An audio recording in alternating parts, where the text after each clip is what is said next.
We all set, guys?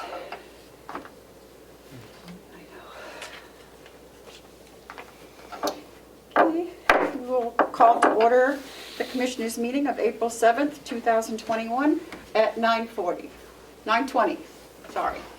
I looked at the 4. Okay, would everyone join me in the pledge, please?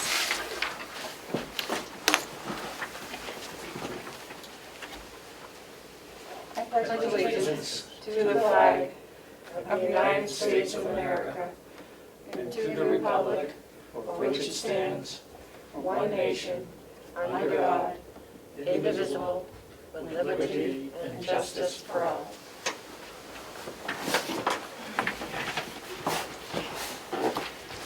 Okay, let's see. Do we have any additions to the agenda? Yes, Madam Chair, the Register has 2 RFPs that she requests the Commissioners approve today. The Superintendent of the Jail has presented a Northern Human Services contract for your review and approval. It's on your, I set it on your place. Yep.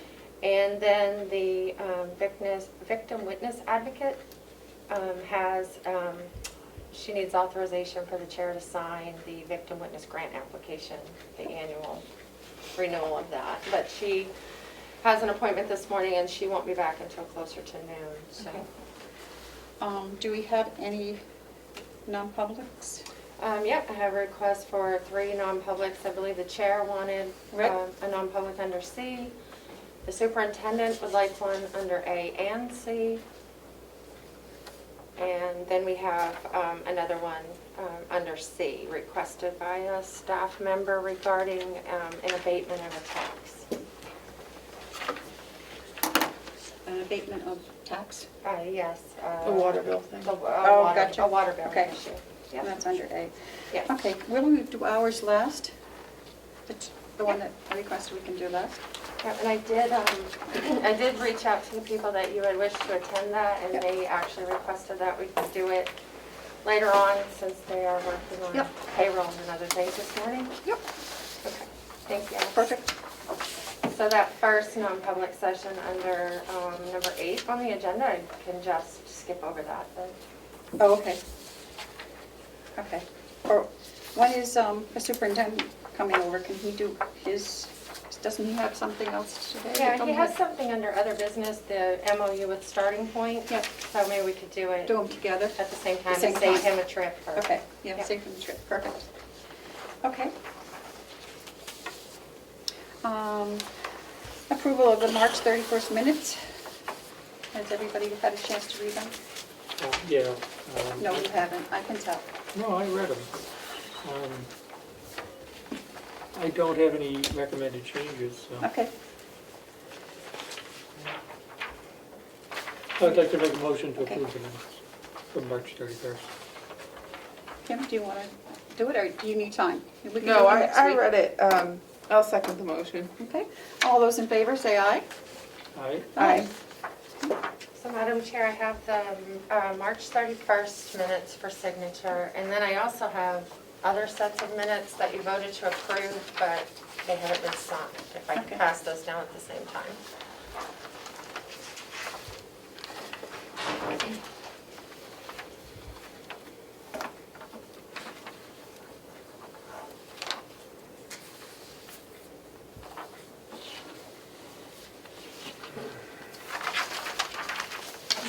And this was the March 3rd one, okay.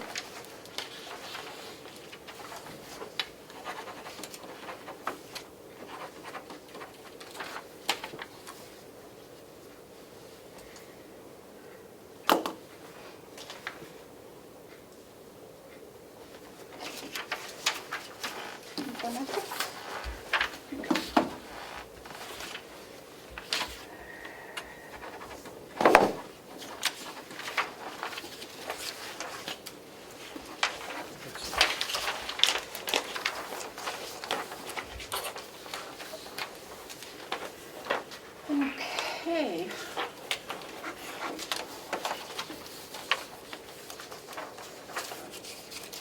Oh, these two, all of these?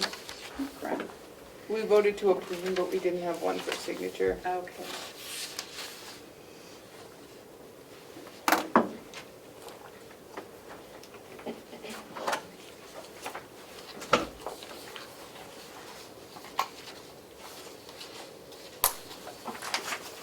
You better sign them. Yep. Oh, You sorry, don't have to Madam wait Chair. for me. That's okay. No, I mean, you don't have to wait for me.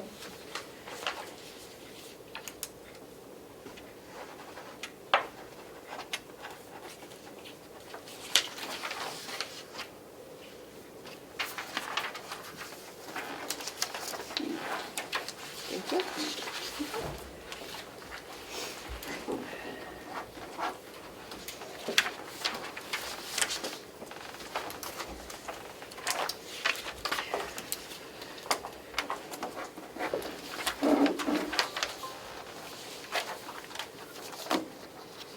Are there 4 total? Yes. Thank you. Okay. All right, do we have any media questions? Yes. The Honorable Mr. Comeau. At Comeau, GovernmentOversite.com. 3 things. Are we getting an audit update today? You are? Are we getting an audit update today, and are the first quarter numbers ready No. for the second one? For the No. third question is, did the commission receive, and you just asked to answer if you received or not, did you receive an anonymous letter? Yes. Thank you.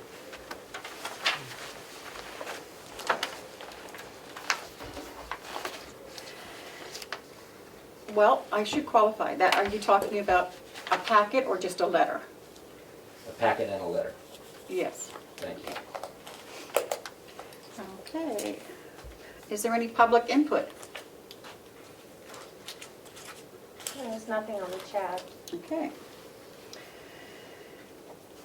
The manifest approval for March 31st was $67,055.90. Madam Chair, Yep. just confirming $67,055.90. Okay. Thank you. Oh, must be important DC calling. They must want money. Or your car warranty's about to expire, one of the two.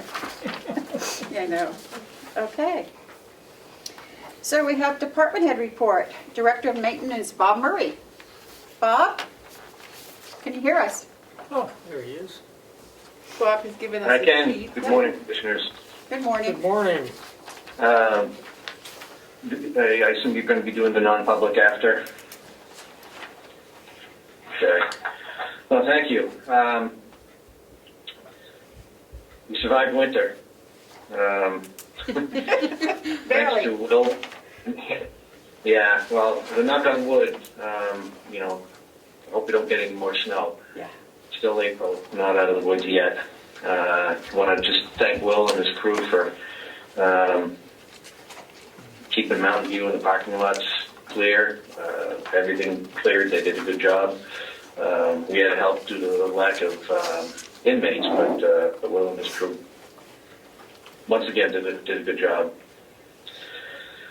The Mountain View sidewalk weather panels have been installed. They came in just after the first of the year.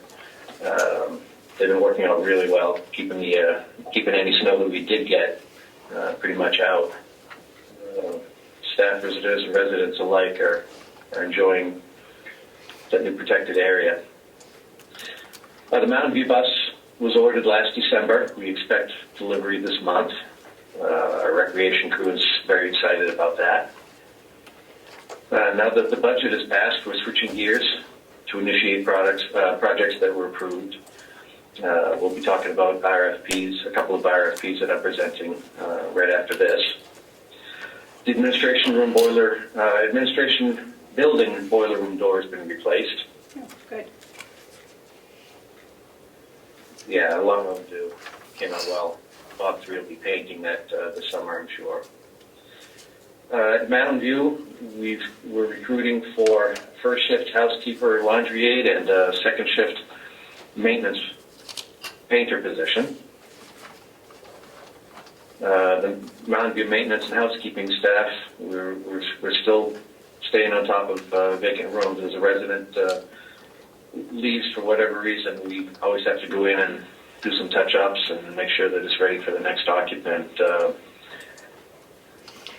We do a fair amount of painting. Bob, how many empty rooms do we have over there right now? Do you have any idea? Since you're, I think it's somewhere around 5 or 6. yeah, that's what I thought. Okay, thank you. Okay. Mountain View staff, the housekeeping staff, and actually everybody in the building, we don't change the way that we do things on a daily basis, but we are on a heightened level of awareness with the anticipated state survey looming. Everybody's always on their toes, and there's just an extra weight we carry around on our shoulders knowing that they could be coming in the door at any time. We welcome them in the door, and we welcome them out the door.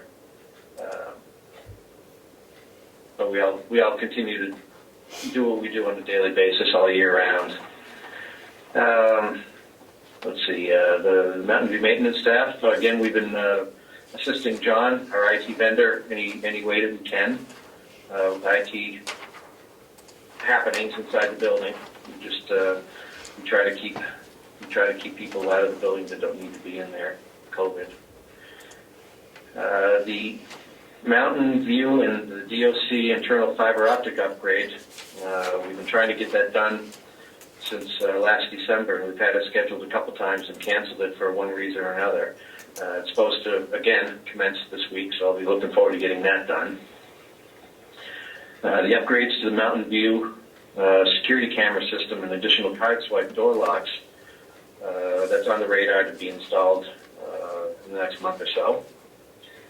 And additionally, Mountain View is looking to replace our current ID badges, which are paper ID badges, replace those with the ones that you all wear at the administration building. Again, to eliminate the individual time card and carrying an ID badge. It'll be a combination badge. We have everything in place except getting the ball rolling and getting the cards out there. It's going to be quite a project. We've got about 200 people in the building to card up, so it'll take a little while. The administration office reconfiguration was done a couple of weeks ago. We had moved some offices around, moved some desks around, and the associated IT work. We had an outdoor lighting problem on parking lot lights at the jail. That was finally corrected. They found some pinched wires and some conduit in the parking lot. The coordinator's office window replacement, I put in the order for that. We should be hearing from the glass company soon. I don't know how soon it'll be done, but at least that ball is rolling again. We were waiting for winter and mud season to get out of the way, and I think we're past that. At the jail, we're going to be, hopefully, with the Commission's approval today, we'll be putting out an RFP to replace the Sally Port door operators. And also another RFP I'll be presenting today is the HVAC preventive maintenance agreement for all of the county heating and air conditioning units and the repair of rooftop unit on Mountain View, on the administration building.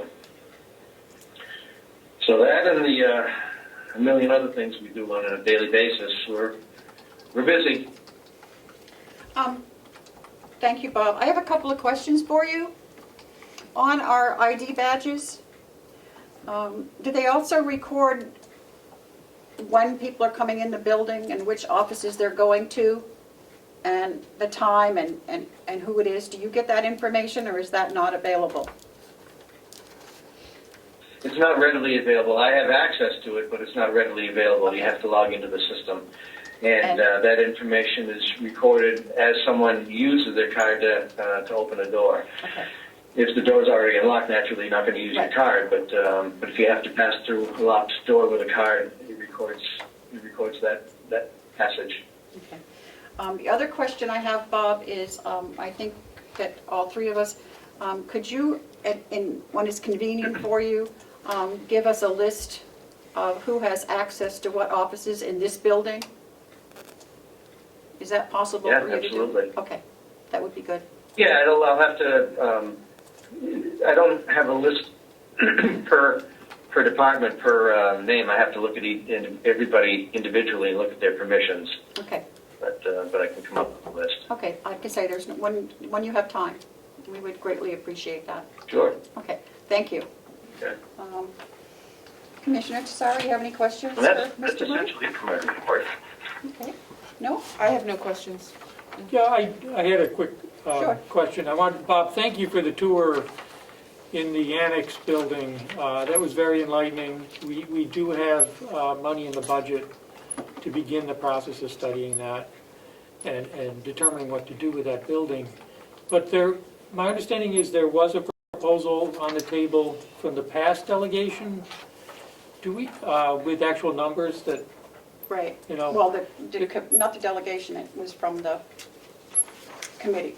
was from the committee? Yeah, Okay. that we had for the annex. And With Bob- some ideas and some numbers Yeah. with costs. Bob, I don't know that we agree with the ideas, but the numbers would be enlightening. if we Bob, had that. I don't want to interrupt you, but I Okay, don't want, go ahead. I don't want, No, it's okay. I don't want Bob to think, Bob Yeah. sent that to me, Oh, and for some okay. reason, I lost it. So I was going to ask him to resend it to me. I have it. Did I send it to you? I think it's somewhere in this binder. It might be easier if Bob has it readily available, but I so- can go through the binder.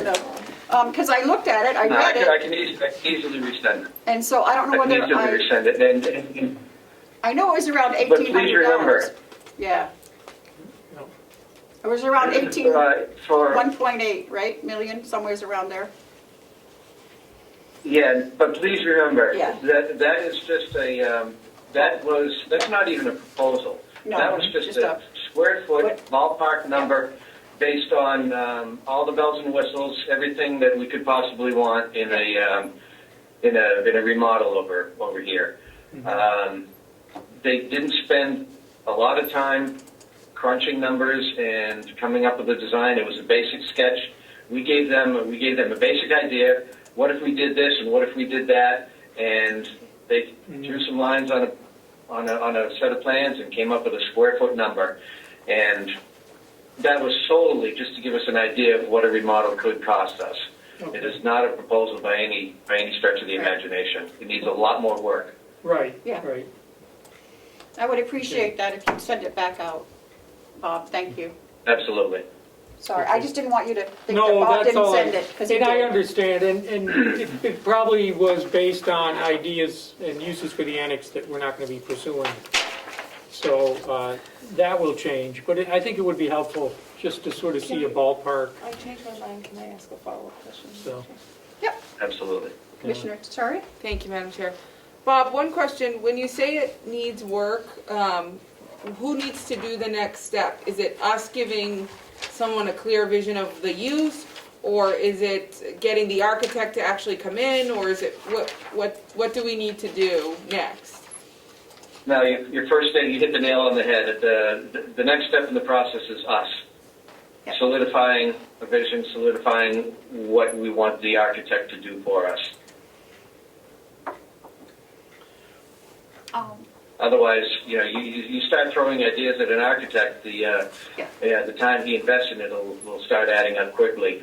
We need to solidify what we want him to do. And is the group or the planning group, is that still alive, or would we have to start over? Bob, do you remember who was on that committee? I remember a few, but I don't, there were 5 of us? How many, do you remember? Yeah, Representative Damaris was on it. She, of course, she's not here. Yeah. Commissioner Beavard was on it. She's not here. Yeah. I would absolutely recommend restarting it again. Restarting. Yeah, Okay. let's do It that. was kind of, Yeah. it was kind of ad hoc. We had one meeting, came up with some ideas, talked to the architect, and we have what we have. Okay, Can we'll I do ask that. one more question? Very basic. Thank you, Bob. Yes? Bob, do you know, if we decided to make, I don't know, 10 offices over there and have a meeting space, so like keeping that cafeteria area pretty much intact, is there much more room for more than that? Yes. Well, Yeah, I mean, I have a certain square footage requirement Right. for the stuff that I have. We can consolidate, squirrel things away in other places. And we have the laundry and the pallet boilers and whatnot. We have things that we can't occupy for office space, but there's a lot over there. You know, you've got the whole core front, basically, that you can use. You've got the wings. The wings are would provide an awful lot of space. Yeah. And those are all But I what think are we- already set up in you know- like office form. Well, they were client rooms, but there's a bathroom between each room. Okay. They're like a dormitory setup. Yep. Yeah. Yeah, I'm not sure that you'd use that. I think we try to make public or office bathrooms Yeah, right. somewhere else, or reconfigure it somehow. Yeah. So, okay. Any other questions? No, that's it. No. Okay, Bob, you have a couple of RFPs for us?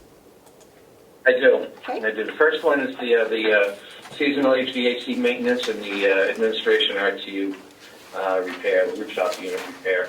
Okay.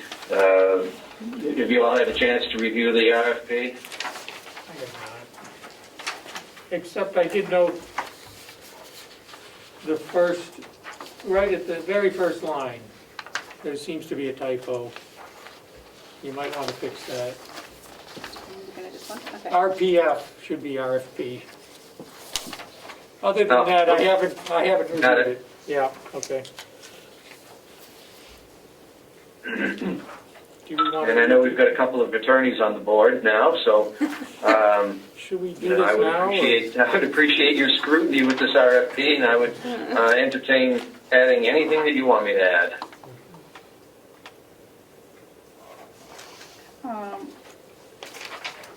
This one isn't time sensitive. I mean, we could wait until next week so that the two commissioners have a chance to really read this. Would that be okay with you, Bob, or is it?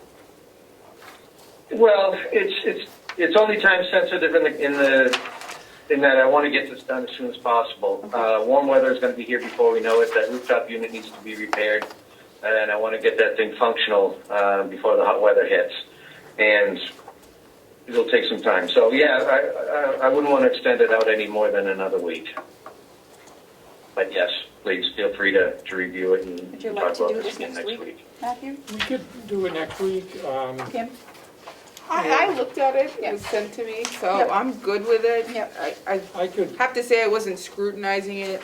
I didn't have my attorney hat on. Yeah, well, Bob is really good with his RFQ, so. if we took if we had a brief break at some point, I could do it then and we'd come back and do it, so. All right, well, let's set that aside. And Bob, can we go on to the next RFP that you have? Sure. Okay. And the next RFP is the repair of the Sally Port door openers for the jail. Before I took over as maintenance department head on the county, the jail had one door done already, and it's worked out very well. It's increased the safety component of those doors, which don't have any safety components on them now. The door operators are the original door operators. We've had to repair them on many occasions, and to do three doors. It's not as expensive as I thought it was going to be, so I'd like to do all three at once, get it done, get the new openers on, and bring them up to safety standards. And Bob, when do you want to do this project? When do you want to complete this project? Again, this one isn't as time sensitive as the HVAC maintenance. This can be done at any time, really. But being springtime and the budget passed, I just want to get that ball rolling. You want to wait on this one a week? I'm fine with that. No, this one I've had a chance to look at, so we don't need to wait. Commissioner Tesaro, you have any questions on this one? I don't. I think it's Yep. important for safety and we should move forward. Okay, I'll wait a motion. I would have one comment. Okay. Where the paragraph 4, project schedule, So the anticipation would be that it would be done during 2021? Oh, yeah, absolutely. Okay. It would be The last, prompt? Okay, I said it's anticipated to be prompt. I didn't want to put a deadline on it, but I think anybody that bids on this knows that it's going to be done this year. okay. So I'd make a motion to approve this RFP. Second the motion, Madam Chair. Okay, all those in favor, say aye. Aye? Aye.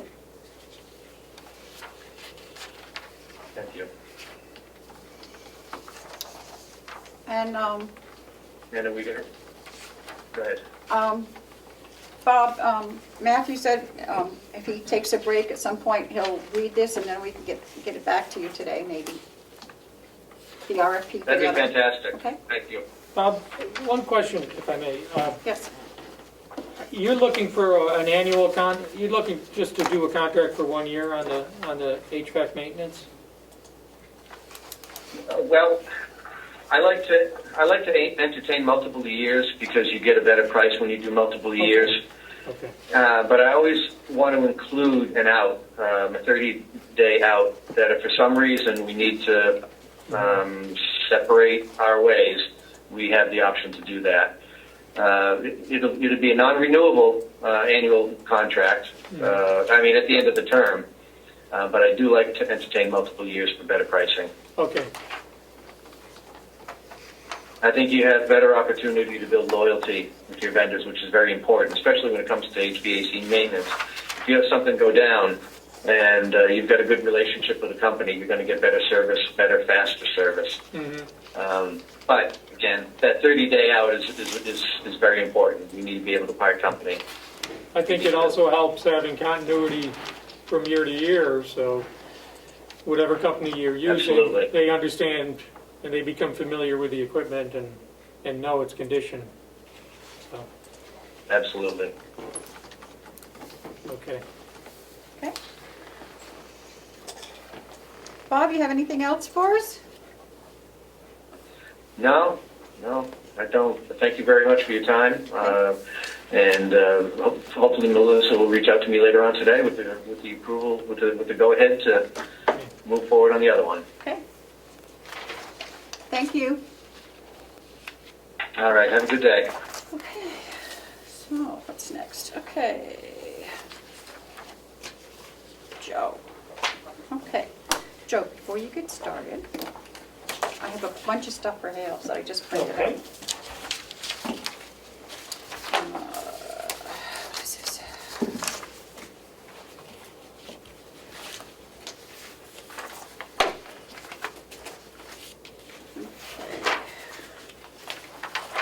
One for you, one for you. Oh, Joe, I'll get yours all together and bring it over to you.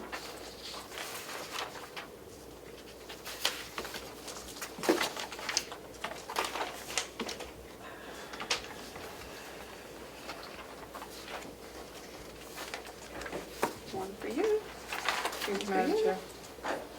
one for Joe. now, did you give that to him? Or do you No, have I have more. more? Okay. Oh, yeah. Do you review this? I haven't, obviously, I haven't reviewed it. No, it's just a draft. Oh, okay. This is for you.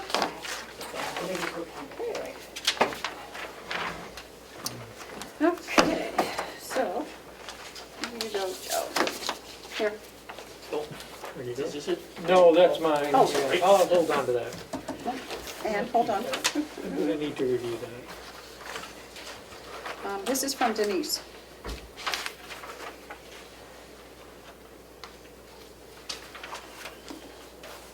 That's my notes. So I will give this to Joe also because it's a check and stuff for Denise. There you go. Okay. So I think Do you want to explain what this is?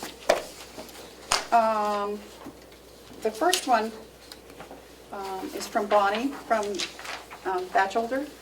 And she's giving us an estimate for the financial statements of $4,500 and an estimate for the audit, the single audit is $6,500. So we're looking at 10,000. Yeah.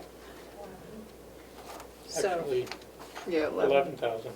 Yes, I'm So, sorry, 11,000. I gave a copy to Kathy to see if we could find that in the budget, because in previous auditors, they absorbed the financial statements and didn't charge us extra. And in the RFP that was sent out, it said that we would supply the financial statements. So, and she said that she absorbed the cost of the credit card and kind of investigation that they did on the credit cards. So, but we have to pay extra for the financial statements. were they included in the prior auditors? They weren't, but they did it anyway, they did it. So that's what why- did we pay for the prior auditing company? I Is don't it have- 6,500 for the whole thing? Oh, no, no, no. It was in the 30,000. The previous audit, it's been about 5 years since they've had an actual audit. No, this isn't Hales, Joe. This is ours. This Oh, is- I'm sorry, yeah, I was no. talking Hales. No, Yeah. this is for ours. Oh, Oh, this is for ours. that's, Oh, okay, that's not Hales, okay, No, I'm that's not sorry. ours. so this estimate is for ours. It's for So, us. did we budget, No, we did not budget this amount for us. yes, Madam Chair, that's what I'm asking. Yeah. I'm assuming we budgeted something based on what it cost us the prior year.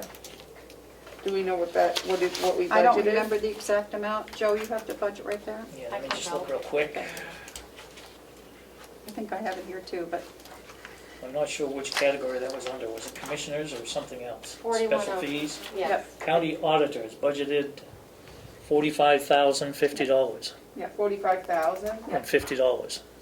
And Madam Chair, the $40,050 is for the audit. Right. 5,000 is to go towards the single audit. right, So there is some money built in extra. for the And it- single For the audit. single audit, but not the financial statements. So, So we really need 6, I guess, not 11. Wait, what about the other 40,000?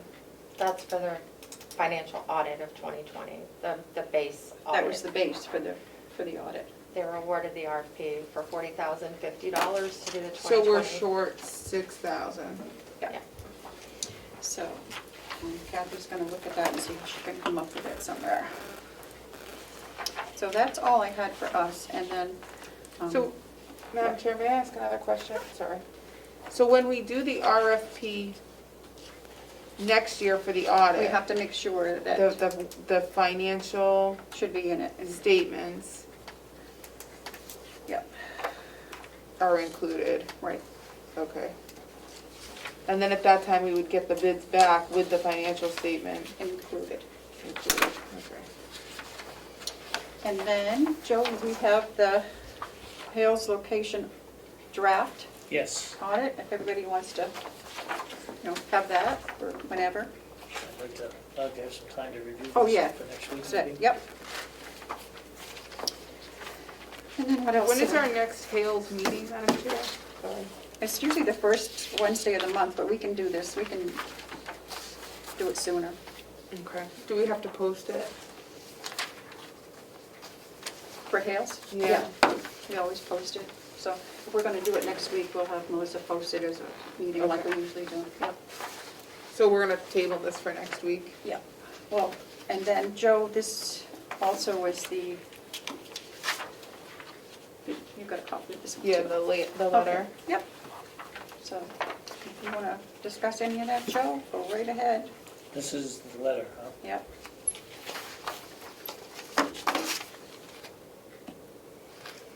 So she's pretty happy with Hales.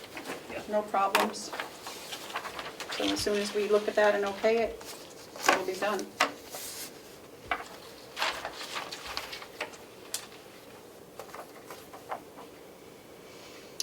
got so much stuff here, I don't know where everything's going. Okay.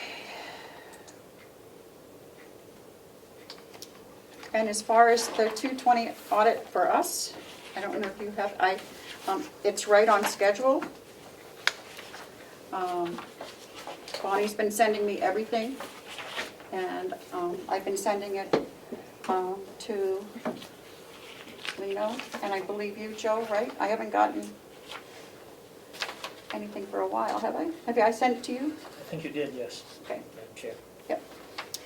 So, and I can send it to you other guys too if you want. That'd be good. Okay. I think I did, the first big one. Yeah, Yeah. but not everything. Well, that's the only big thing, and then I sent you Kathy's reply, everything that's gone back to her, so. That's all I know. It sounds as if it, based on what you said, it sounds as if it's proceeding pretty well. Yeah, Bonnie But we're on was, schedule. she's happy, she sees no reason why we won't have it done on time. She said Kathy's being very helpful and. Yeah, Great. Yeah, I like to hear that. Yeah, that's good. I actually had a nice conversation with Bonnie on the phone, she's very nice.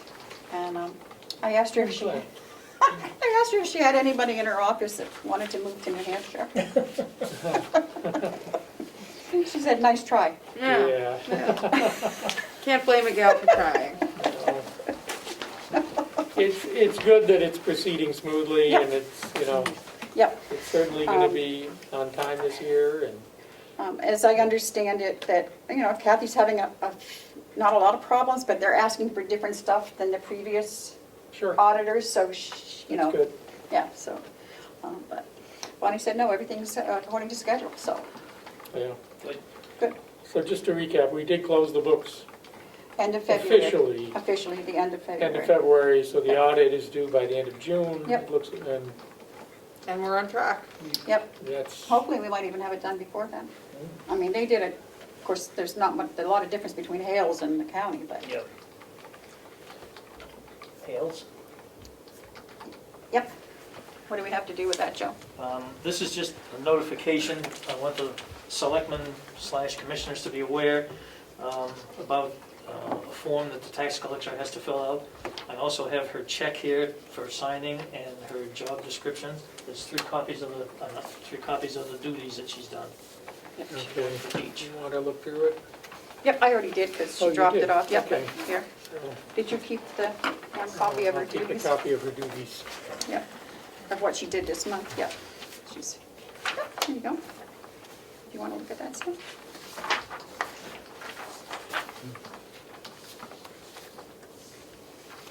And the update that I do have is that Hales, they have no way to bond her. So we have to find a bond person. Hales will reimburse, we'll pay for it. The invoice will go to Hales. But we'll have to find one. And I said I would call the one that I'm bonded with. What about the one the county uses? I don't know who the county uses. Primex won't cover No, yeah, Primex won't cover her. They won't come. Okay.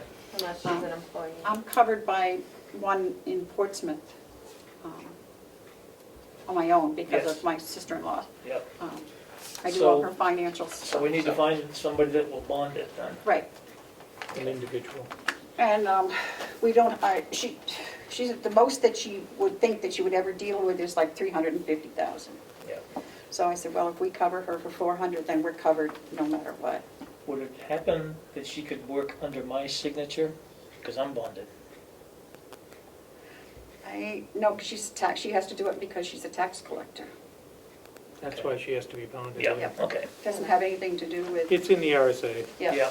that's a tax. And we're still waiting to hear back from Louise or Jolene down at the Conway office to see if About they an will assistant. be her deputy. I think that's more of a, if you will, a figurehead. It is, it's just if, if something backup, happened to her, just in they could case. step in and do it, because they have the same software. Yeah. So, Okay, so we need to find a, yeah, a bond person. Joe, you're bonded through the county though. yes. Yeah. Yeah. It shouldn't be that expensive, because I'm bonded for over $1 million, and it's only $700 a year. So that's It not too shouldn't be bad. too bad, no. I don't know. You're gonna do some research on Joe? Yeah, Okay, basically, I'm gonna call our banker and ask them. well, you probably need to do this quickly. Yeah, and I'll email the person that I'm done, I think the one that I'm bonded with is in Dover or Portsmouth. Yeah, if you know somebody, that would help. Yep, I will go Okay. home and pull it Okay, and send it to you. okay, sounds Okay. good. So I need an approval. Oh, yeah, we need an approval to sign, to give Joe approval to sign Denise's check.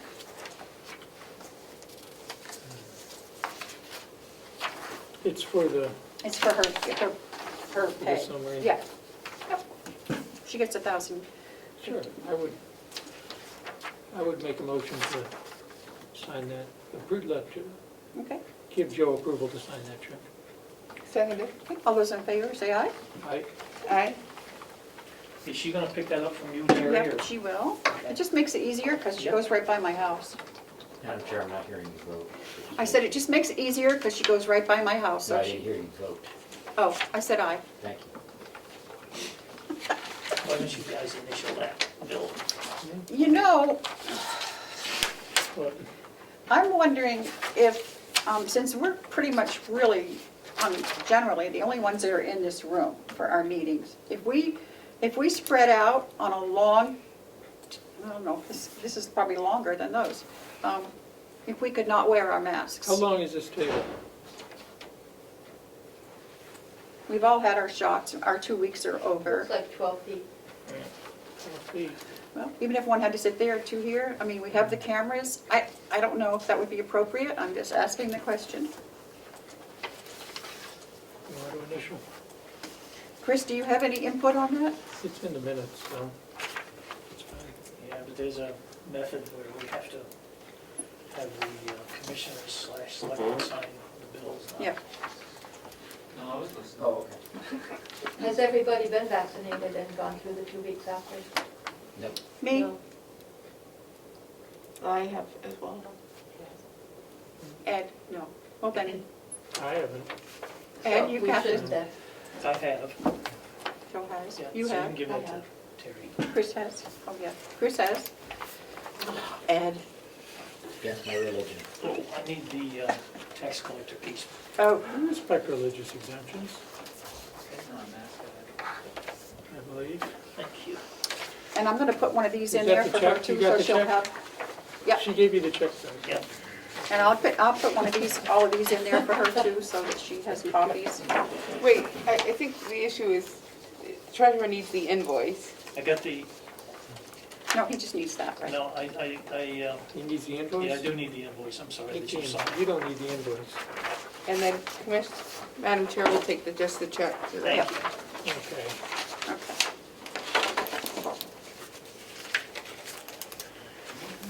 Are we all set with Hales?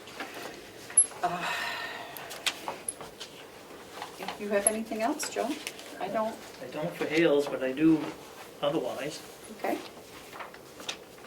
I'm saying that Hales is done. So I have a packet for each of you. I apologize, this was not in your packet ahead of time because I just received this late last night. This is a combination of what Lisa and I have been working on. If you look at the first page, I'll go through it with you. Okay. Okay. And it says that PMI Financial, that's the advisors, the private company, and New Hampshire Municipal Bond Bank. So looking at PFM, the advisor fee went from $40,000 to $32,000. The legal fees are estimated at $18,750. The bond rating, we're being quoted now at $15,000 instead of $20,000, and it takes 2 weeks' time. Okay, can we pause for a second? Sure. In the presentation, we were told we didn't need a bond rating. That's the person from them came here and told us all on camera. Yep. So, I don't know why we would plan 15,000 for something we don't need. Well, we only, if I may respond, Yeah, sure. this is a function that's going to happen. What this gentleman is going to do is he's going to put this out to the various banks that do bonding. And they're the ones who may or may not require we have this. So I think it's important to at least have it in here just in case. because I don't want a surprise down the road and say, oh, by the way, Bank X wants Okay, so a, this is a maybe figure. yep, And then in the advisor fee on the other column for the New Hampshire Municipal Bond Bank, there's a 0, and we all know that that's not true because the presentation said it's rolled in. There is an advisor fee. I'll get to that in just a moment if I can. Okay. Yeah, I wanted to go through PFM first and then through the bond bank. Okay, I just saw it as an attempt to make an apples Sure, to apples understand. comparison, and already it's Well- inaccurate, so, but if it's somewhere else, then I'll stand corrected later, I guess. Yeah, well, I don't believe it's inaccurate. I believe these are good quality estimates. Joe, as I recall, with regard to the bond rating with the PFM, Yep, that we could go forward without it, but we'd pay a premium for that that's correct. privilege, That's correct. that if we got the bond rating and it was a good rating, Mm-hmm. That would help us with our rate. it could help us with the rate. Yeah. And so my thought at the time was that we would want to get the bond rating to try to get the better rate. Yep, I agree. And that's why I've got it in there. Okay. Now, the cost of carrying the debt, I'm not sure, Lisa, it says twice for 1 month? That was the extra month that we have to have the cash available, Oh, so yes. it's available to pay off the Yeah. debt in August when it's due. So the next line down is the bank expense and the interest rate. Using the PFM scenario, we have to, I'm sorry, we'll have to get a bank loan for the total amount for probably at least 30 days. And we don't know the interest rate on it. While I believe it's tax exempt, I believe it's going to be higher than what we're paying on our TAN note. There was an RFP sent on June 7th, returned on the 17th, with an expected closing date of July 1st. Joe, when would the interest rate be set? Under Once this- the, under once that the, scenario? once he puts it out to all the banks and gets the rates back from them. What date would that be? Where is that? 17th. The 17th? 17. Of June, Yes. okay.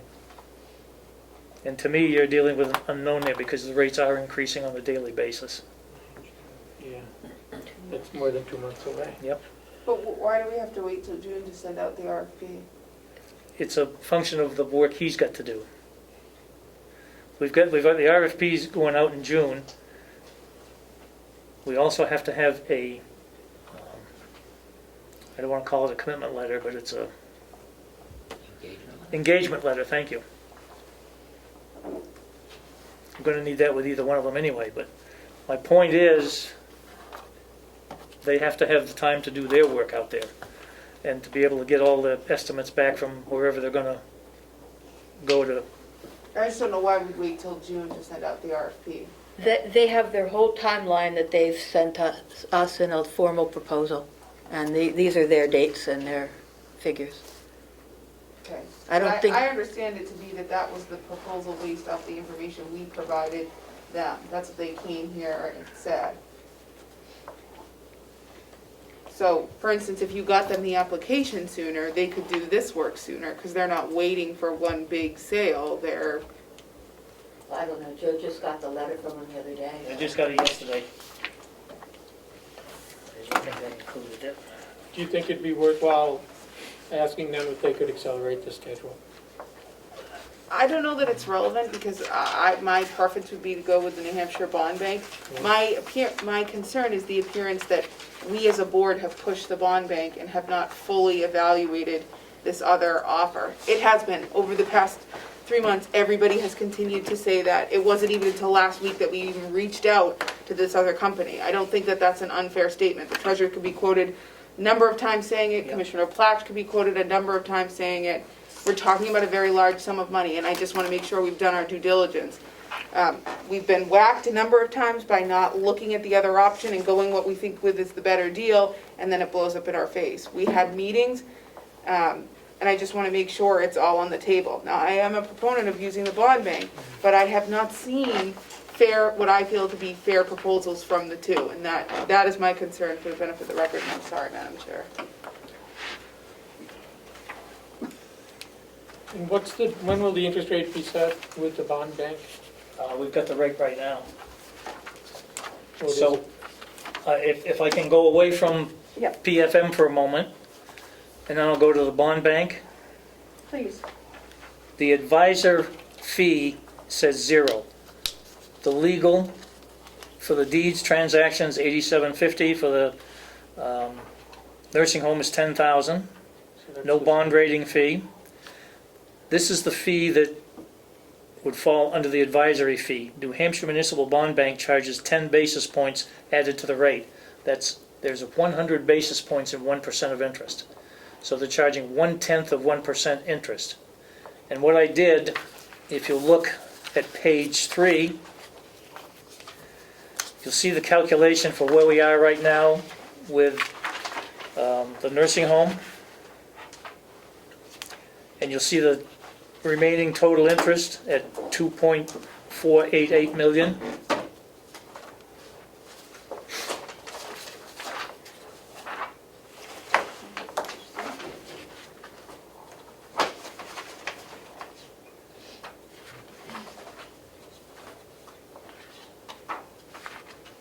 I'll give Commissioner Tassari a chance to catch up. No, I've gotta find the stuff from the bond bank, because it doesn't match what we were presented, so.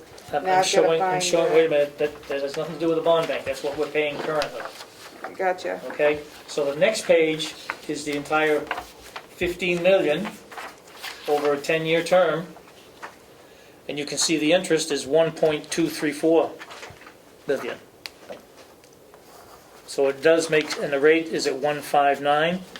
With the 10 basis points to the bond bank at 169, the interest rate becomes $1,314,000 roughly. So my point is, it's advantageous for us to do this because you can see we're paying almost 2.5 million now. With the both of them, we're only going to be paying 1.3 million. It's a big interest savings. It certainly is.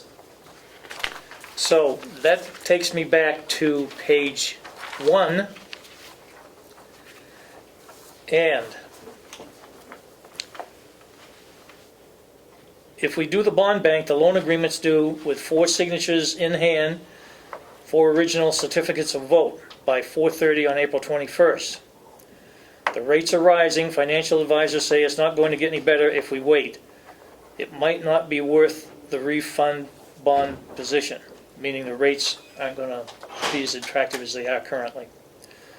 Savings will be significantly less if we hold off on the bond bank, and we have to go back to the financial advisor to see if the structure will carry it forward. Bond approval, New Hampshire Municipal Bond Bank will approve it on April 8th, assuming we do here. It'll go to Rennell, the attorney, on April 8th. What's the BOC? Board of Commissioners. Board of Commissioners to sign on April 14th, and original to Concord.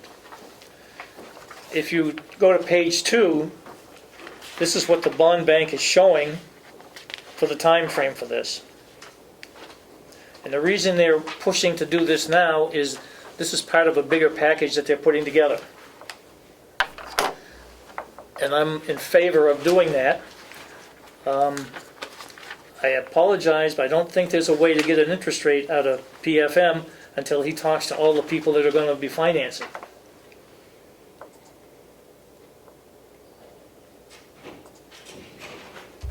So we need a decision out of the commissioners. And what's the interest rate? Well, I You're getting use, from the bond bank? yeah, I use these rates. I don't know if these are going to be the exact rates or not. Okay. So I the use, reality is we can't get a rate from anyone until. that's we until pick they do the that, that's speaker. right. But based on the information they gave us, I used 159 with 10 basis points to 169. And we're paying 4.5% already on it. So even if the rate goes up to 2%, we're still ahead of the game. And for the registry, of the 5 million for the registry, what would the term? It's all part of the same thing. It's a 10-year deal. It would all be 10 years? Right. It wouldn't be broken out to No. 15? Nope. And the Is 10 years fixed, Joe? Yeah, it's fixed for 10 years I mean, with level principal payments. What was the other thing they said? Well, 10 or 15? no, it's 10 years. We talked about 15 for the bond, breaking it out separate. Oh, I know. If we go with the bond bank and this transaction closes, we're going to have a $5 million cash on hand that we cannot arbitrate. That is, we can't reinvest it at a higher rate than what we're paying on the bond. So basically, it's just going to sit in a regular savings account, or however long it's going to take you to use it. The other monies will do the same thing until we can pay it off, which I believe is August 1st. But our first interest payment would not be until 2022. Yeah, 2022 is the first payment So with the it's sort bond of- bank. So that sort of, I think it's February. yeah. We would accrue interest for 2 months Well, it would accrue anyway, yes. based on the schedule. Yeah.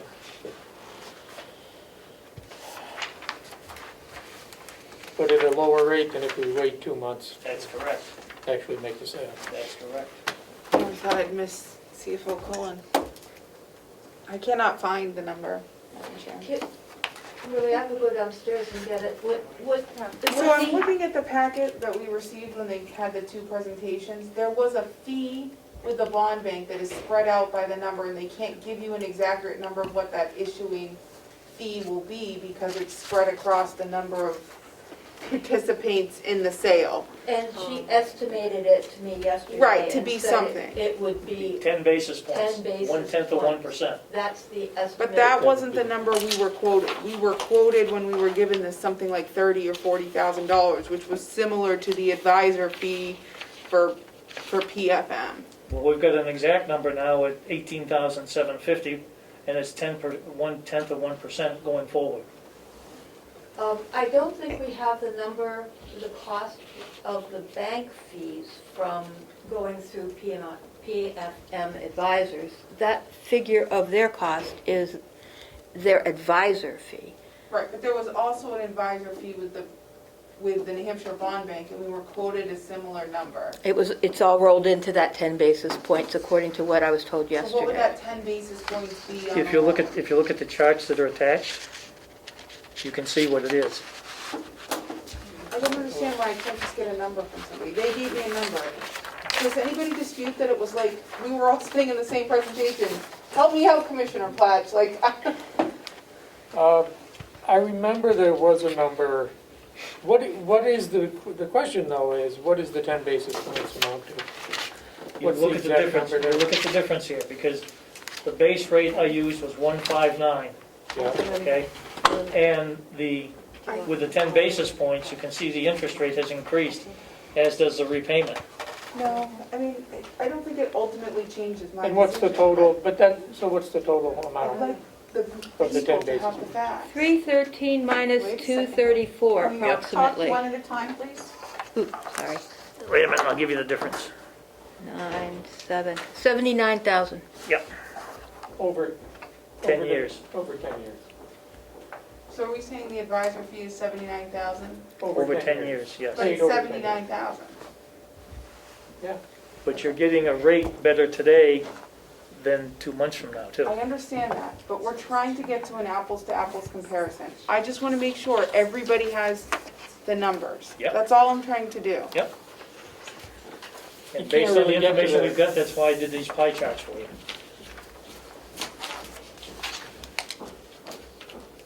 Is it 79? Wait. Commissioner Platts, you're telling me you don't think this is misleading? But It says 0 for an advisor fee. There What's is the an advisor difference? fee. Well, how did you get to 79,000? I took Joe's figures here, 16,313, and that's at the 10 basis points higher. And I subtracted it from the 10 basis points lower, got 79. What's the total cost? Yeah. Okay. And Commissioner Tessari, the word advisor fee, I don't, the advisor fee pertains to an advisor. There is no advisor with the New Hampshire Municipal Bond Bank. That's not how it was explained to me in the There's presentation. a fee for doing it, but Okay. it's called all different kinds of things. If you remember those sheets, which I could go downstairs. No, and I have them get right here. There are all kinds of different things that they call it that I don't understand, because it's bond terminology. And so what I, if I may, what I did when we talked with both outfits, that we needed to, if you'll excuse the expression, dumb it down and show the exact numbers based on the best case scenario. And I apologize for using the word dumb it down, but when you get that paperwork that you've got in your binder, Commissioner Tessari, there's a whole lot of numbers and figures there with no explanation. And unless you know the bond bank terminology, so to speak, it's difficult to understand that, and I get that. That's why I went to this kind of a scenario here to make it simple. And I think this is great for the, my issue is I don't agree with this number. This one number on your sheet is skewing the whole thing for me and I can't get beyond So it. let me show you Because I this. sat in a presentation Yep. where we tried our best to get to apples and apples of the two proposals, which we can't get a full apples to apples comparison because no one can give us an actual rate. Okay. But we asked the question because CFO Cullen was a huge proponent of using PFM Financial. Yourself and Commissioner Platch, and I don't think this is a mischaracterization, but somebody can correct me if I'm wrong, and I'm sure they will. The New Hampshire Municipal Bond Bank was a fan for the two of you. So we had CFO Cullen publishing this PFM Financial, and then you. And CFO Cullen, because one of the sticking points was, well, with the bond bank, there wasn't this advisor fee, so that the private one, the PFM one, was going to cost us approximately $40,000 more because of the advisor fee.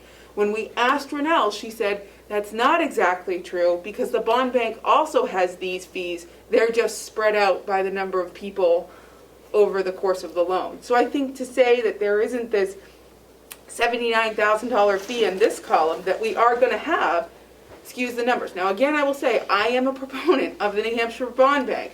I just want to make sure that the people watching and our citizens have the information, and I feel that putting a zero in the advisor fee is misleading when that's what Renelle equated it to. She said if we went out, she would call that fee that the bond bank distributes over the course of the number of people who are in the pool to be somewhat of an advisor fee. It's the fee for the bond bank going out and doing their part of it, their service part, which would have to be done by this other guy in the private part if we went with a private number. So if I could clear this up, may I? Okay, go ahead. So on this yellow page that you've got, draw a line right through that advisor fee, because there is no advisor fee. The advisor fee is what PFM is charging to do this work. However, the municipal bond bank, if you go down here to the 10 basis points on the interest rate, there's where their fee is. That's why there's a zero up here on advisor fee. So we are showing both sides. Right, but we're showing 10 basis points here, and we're showing $40,000 there. Yep. 10 basis points is actually almost $80,000. It's almost double this number.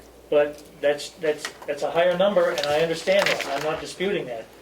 The reason I'm pushing for this is because these rates are increasing every day, daily now. I agree with you, Treasurer. So we need to make a decision here. Either we're going to go this route, or we're going to go this route. I absolutely agree with that. Yeah, if we go with the PFM route, it's going to take us longer, and the rate's going to be higher. I agree with that. That's why I would vote to Yep. go with the bond bank. But again, I want people to have the numbers. I don't want it to look like we didn't give them the information. But the numbers are on here, is what I'm saying. I am editing your sheet and putting where it says New Hampshire Municipal Bond Bank fee, the figure of $79,000. And while that may be greater than the advisor figure of 40, I still think for some of the other calculations based on this form that the municipal bond bank is the right option. But I want people at home to know, I think it's misleading to say there aren't fees separate of using the bond bank because the advisor fee from PFM of $40,000 and the bond rating fee are of $60,000 are essentially what the service the bond bank is giving us that's rolled in, and they're virtually the same. Could I make a comment on that? Yes. I would just observe, and I just wrote in the 79,000 too, so I'm on the same track. So it's But the advisor fee on the other, under PFM, there's still a bank expense that's been unquantified in that column as well. So there would be a bank expense, hopefully less than the 79,000, but I don't know. If it's unknown, we don't know. But there's also an interest rate that we don't know. So Mike, I would ask Joe the question, do we have an idea what the interest rate, if we went the other route, would be today? If we were, if the timing were the same, would the interest rate be the same? I don't know, because the interest rate from PFM is going to be based on whatever he gets from the various contacts that he's got out there. Did you give us a ballpark? No, I asked him about that, and he said it's too difficult because the rates are changing on a daily basis. Yeah. The other thing That's not gonna help us that then. as Commissioner Tesari just pointed out, to include that 20,000, give or take, I don't care if you use a 32 or the 15 or the 40 and the 20, but their fees, no matter how you look at it. There And yes, are. the bond bank fee does appear to be higher. However, the other carrot here with the bond bank is we are going to use their rating, which is a AA-B. Yes, Rating. that was in the presentation. Yep, I don't and dispute so that. we haven't put that in here anywhere. And I think that's important to be able to grab onto, because we won't be able to do that with PFM. PFM will have to use whatever the bank gives us, and if we spend the $15,000 or $20,000 to do a bond rating for the county, I'm not sure how that's going to affect us. We don't know what the rating would be, though. That's correct. So, Joe, is there something we need to approve today? Yes, we need to approve which one you want to go with, because the bond bank has got a package that they're putting together with a group of other folks. So we submitted the application, we're included in that package, right? Is that application that has been submitted? Yes. Yes, And so we're gonna be included in that package. that's correct. And they're not asking us to commit to anything further at this point. Yes, they are. Yes. Yes, They they are. want, what do they need and when do they need it? They need, They need the, the board of the bond bank will be meeting tomorrow to approve our application, which they said is complete and looks good. yeah, we got all the information. And then they'll send it to Renell, the attorney, the bond attorney.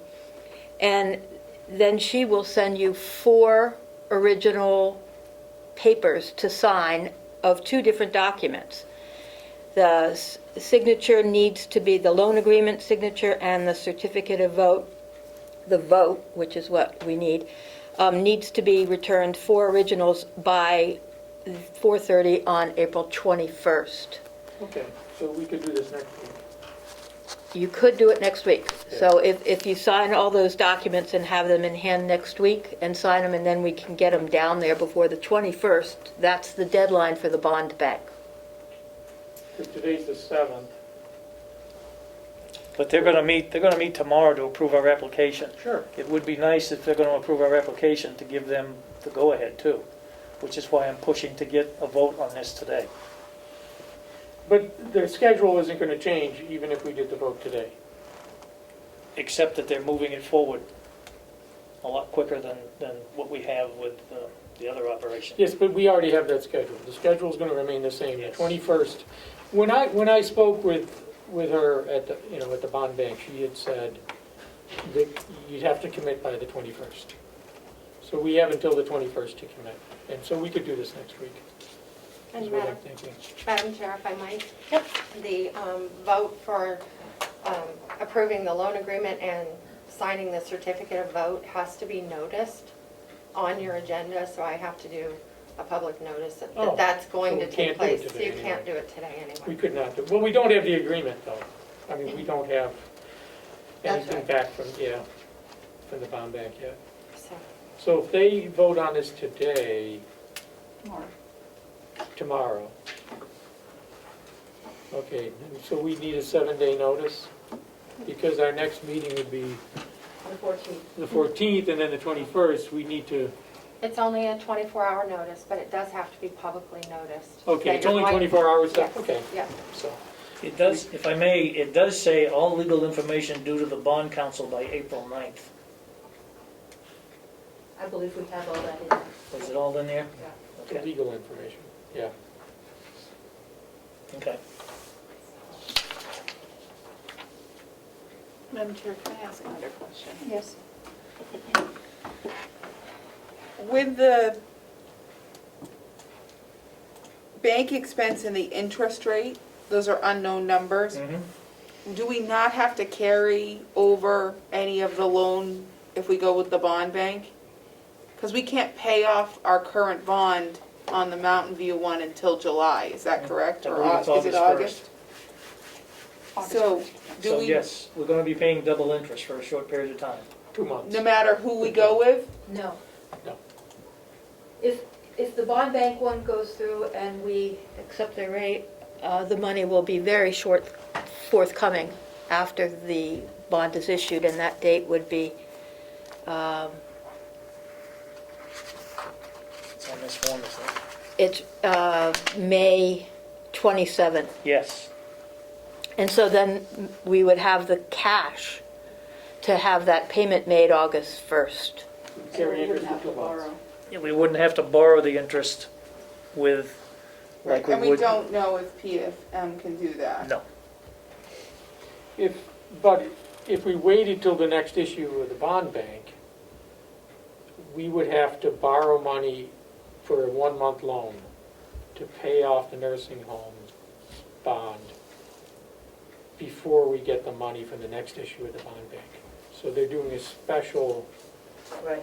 Right, so we don't have to. I'm trying to Yeah. follow all the way over, and I understand that to If- be that cost If we doesn't went the exist. PFM route, it would be delayed for 2 months, it would come in right on time, Assuming this time but frame is correct. But the risk is, and it's a pretty big risk, that the interest rate's going to continue to rise significantly. Well, And, we would get locked in, and we didn't ask them that.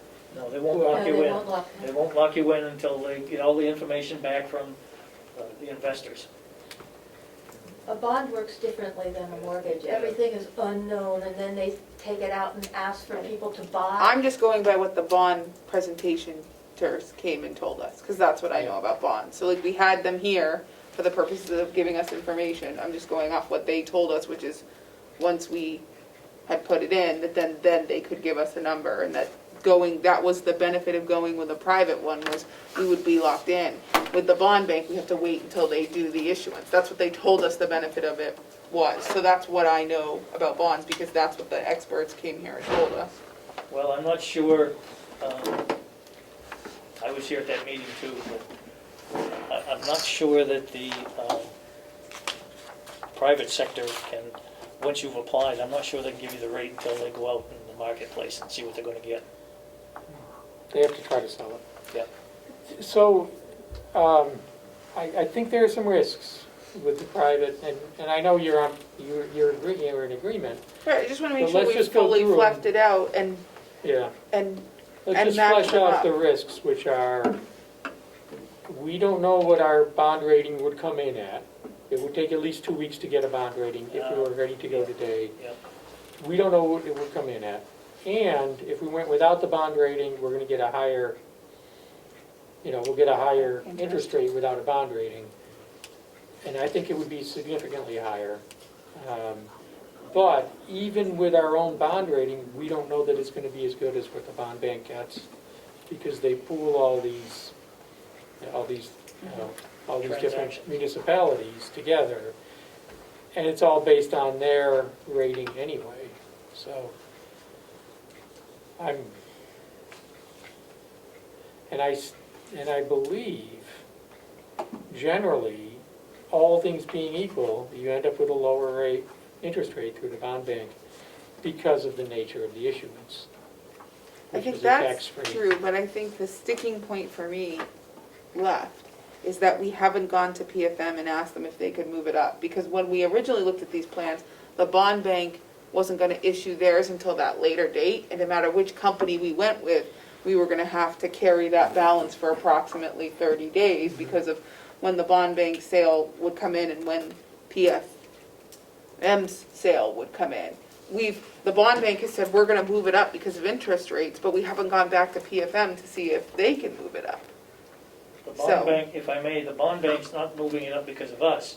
They're moving it up because they have a whole host of municipalities looking to do something, and so they decided to put a package together early and include us in that package. Which was incredibly smart, but Yes, PFM might be able to do the same thing as Mike. I would doubt that, but I can try and find out. I understand that there is doubt and risk in the PFM one. I'm just trying to make sure that the taxpayers have, this is a very large amount of money we're trying to borrow here. And I'm just trying to make sure we're doing the best we can to find all of the information we can so that we make the best decision we can make with the most amount of information.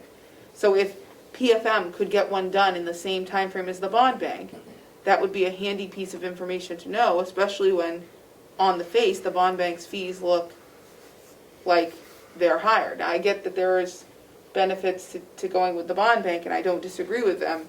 I just think we're slighting PFM for things we haven't checked into. We don't know if they can give us an issuance with that earlier date to reduce this, us having to carry that balance. I think, if I may, Madam Chair, Yes. I understand your position with this, Commissioner Tassari. I don't necessarily agree with it, but that's my opinion. And It's a what long I'm, list of people who disagree with me on a Yeah, daily basis. I'm sure, well, I'm also sure that we want to do the best thing we can for the taxpayers. If you'd like, I can give you the gentleman's phone number at Sure. PFM, and you can talk to him directly. And, you know, that way you've got answers to whatever questions you may still have. But I do think it's important that we make a decision on this as soon as possible. I'll call him today if you give me his Okay. number. Yep. Well, given the notice requirements, I don't think it's possible to make a decision today. And so I would suggest we bring this back next week. And it gives us all time to think about it, gather more information, and make sure we're doing what's best for the taxpayers. Yep. So, Okay. End of discussion. Yep. thank you. The good news is we're going to do it one way or the other. So, It's Maybe. going to happen. well, we're going to fix those the registry deeds, which is really good news. So, Okay. Joe, you have anything else for us? No, that's it. Okay. Lisa? Yes, I do. Okay. Thank you. I appreciate you fitting me into the schedule today. Okay.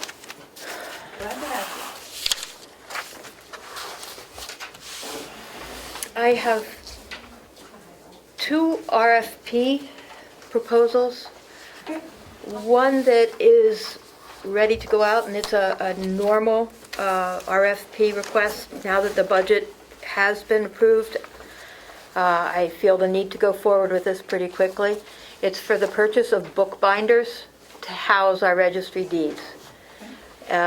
We do this every so often, and I try and buy at least 100 at a time, which gets us a good price. This year, I'm going to ask for a quote on 100 to 150. Hopefully, the price will go down with that extra. We are filling books at such an incredibly rapid pace that I need to do it quickly. We're filling a book almost 1.5 weeks. We fill a book. Wow. So the language in here is the same as the past RFPs. Only thing that's changed is the post office return address for the commissioner's office.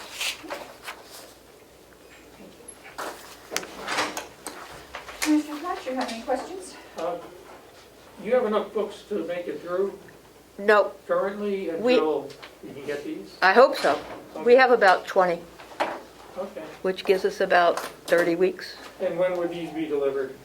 as soon as they can. It takes usually 90 days, 60 to 90 days. Okay. I've held off because we buy roller shelving to house the books, and we buy deed covers, and I try to alternate the purchasing of them various years. So we've got, You do have money in the budget for this? I have money in the budget for what I estimated for 100. Okay. And we'll see what the bid comes in as. Okay. Commissioners? Would you rather say, okay, you have it as in the alternative, 100 or 150? Yes.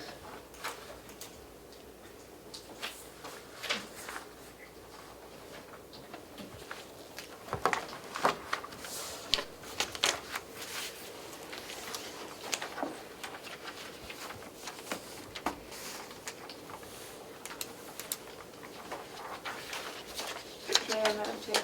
You may. Registrar Scott, do we not need a time on this because once you pick one, they just send them to you? Is it like a purchase and order thing like that? It will happen? They have to produce them. They get made to order and they get stamped with Carroll County records. Do we need a time frame in here or have they always given them to you? I don't believe it's necessary. Okay, you've always gotten them by Right. the time you needed them. Yes.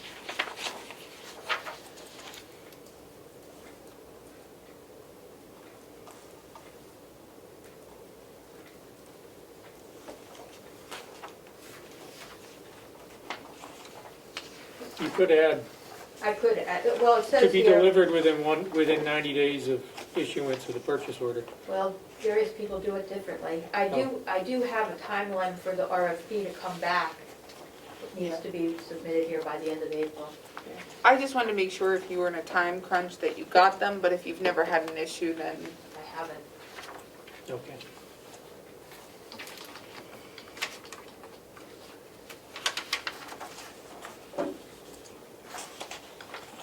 Do we need a motion? So I would make a motion to authorize the issuance of this RFP. seconded? All those in favor, say aye. Aye. Aye. Thank you. So I will send this out today and give the copy of it to Melissa to put on the website. Excuse me. I also have a RFP, this one's a little bit more involved, for conditional approval, if you would. Commissioner Plash, I sent this to you last week, but it is completely changed, Okay. okay? What has changed is it's been to the bond attorney, and she has added Exhibit B, which spells out all the safe harbor management contract guidelines for municipal bond funding of the projects. It's also gone I to, have that one. I'm sorry, Registrar Scott, I'm not on the, It's not in the package. oh, I'm not on the same page. why don't I, Not in the package. want me to go make a copy for you? Please. Okay, I'll be back. In the meantime, I'll just give you these. I won't be long. Could you pass them out? These are the unaudited, but I have to do that this afternoon. March numbers, we're still ravingly busy down in the registry. Okay. Oh, thank you. So there's 4 copies. You can keep the chart, Matt, I can't even, that's too complicated. There's 4 copies now. I'll put it in the binder. Is one of them for the treasurer? Oh, probably. Did you get one, Joe? No. Okay. Oh, here, you take that one. I'll Okay. take this one. And I'll take this one and you take those 2. Thank you. Okay.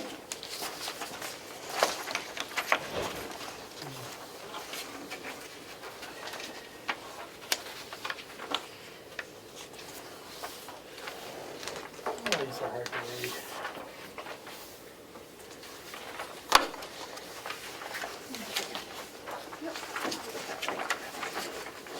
All I can tell is the lines are going up, Yeah, that's good. like a It's better lot. than going down. They're going up a lot. Look at that. Wow. Yeah, just look at the difference. 57% in March Yep. alone. Yep.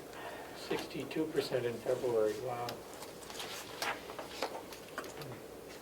So what are we looking at though? Is it another RFP that she's gone to Yeah. copy? Yeah. For, Probably for the work itself. For the work on archival work. the Oh, archive, on all fixing the, I don't know that we're gonna be able to approve that today without, because there's a lot of detail. But we could go through it. but you already sent it, Mr. Detail Guy. Oh, yeah. Which is It's the why same- I'm saying. And it's the I same don't one that know. she sends out every time, so, and only one Oh. person ever really comes back, so it's, Okay. Oh, what does she need it? Well, we'll find out. she's doing it just because, she doesn't have to because it's a service, but I think it's always good to do an she's RFP. doing it. Even if we- Oh, this is nice. Because then, you make sure.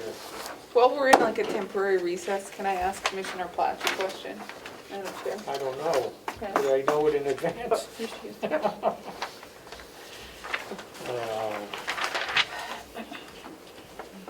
Could you pass this down? Sure. I'm not gonna open that, are This you? one's Well, I'm for, wondering if it was sent, if we should read it, or if it's just a cover letter. Or you could do it, yeah. Yeah. Oh, here, I guess this one for Joe. or maybe, Okay, you got an extra one? Thank you. Or Melissa? it was. No, she can have probably mine. for Yeah, Melissa. no, yeah. No, I'll get one later, thank you. I did, I emailed this to you last night. Yep. So, That's the one that was 33 pages. Well, Lisa, is this similar to ones you've done in the past? Is it's this, based off of the one that we did last year. okay, There are two things that I'd like your input on, if you wouldn't mind. sure. Page 3. So it went to the bond attorney, and yesterday I spoke with Primex. If you'll see at the bottom of page 3, it's comprehensive general liability insurance.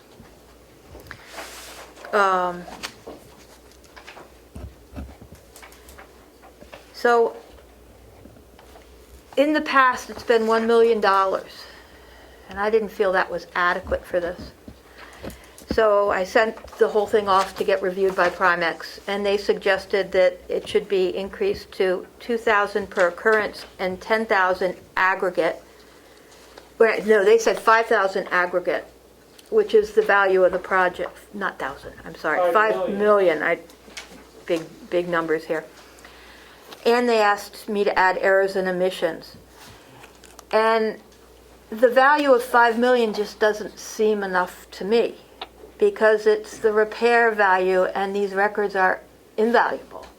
I don't think you could put a value on it. You can't, and yet all these companies that come to do work need to be able to afford a policy up to a certain aggregate amount. And so I didn't know what number to throw in there. My temptation was to make it 50 million, but I don't know if anybody has a policy that would cover that. So I just threw in a number to ask you to look at, and I put in 10,000, which is double what the 10 million instead of 5 million. How, could I'm sorry, I just had a quick question. How is it done? How does it proceed? They don't just take all the archive at once and then, Well, that's in here as well, if you look at the bottom of page, let's see, page 5. okay. Volumes will be transported for repair and restoration to and from the Carroll County Registry of Deeds in, at a minimum, 2 separate batches. I could make that 5 separate batches, I could make it 8 separate batches, however many batches we feel comfortable with. I didn't feel comfortable with 1, which is usually what happens. Yeah, The more batches, the more risk in terms of being on the road. The less batches, the more risk of more being at risk at any one point in time. based on where they're storing them. Yeah. Well, where they storing them, I think, is a secure environment, but it's the road trip that I'm concerned about.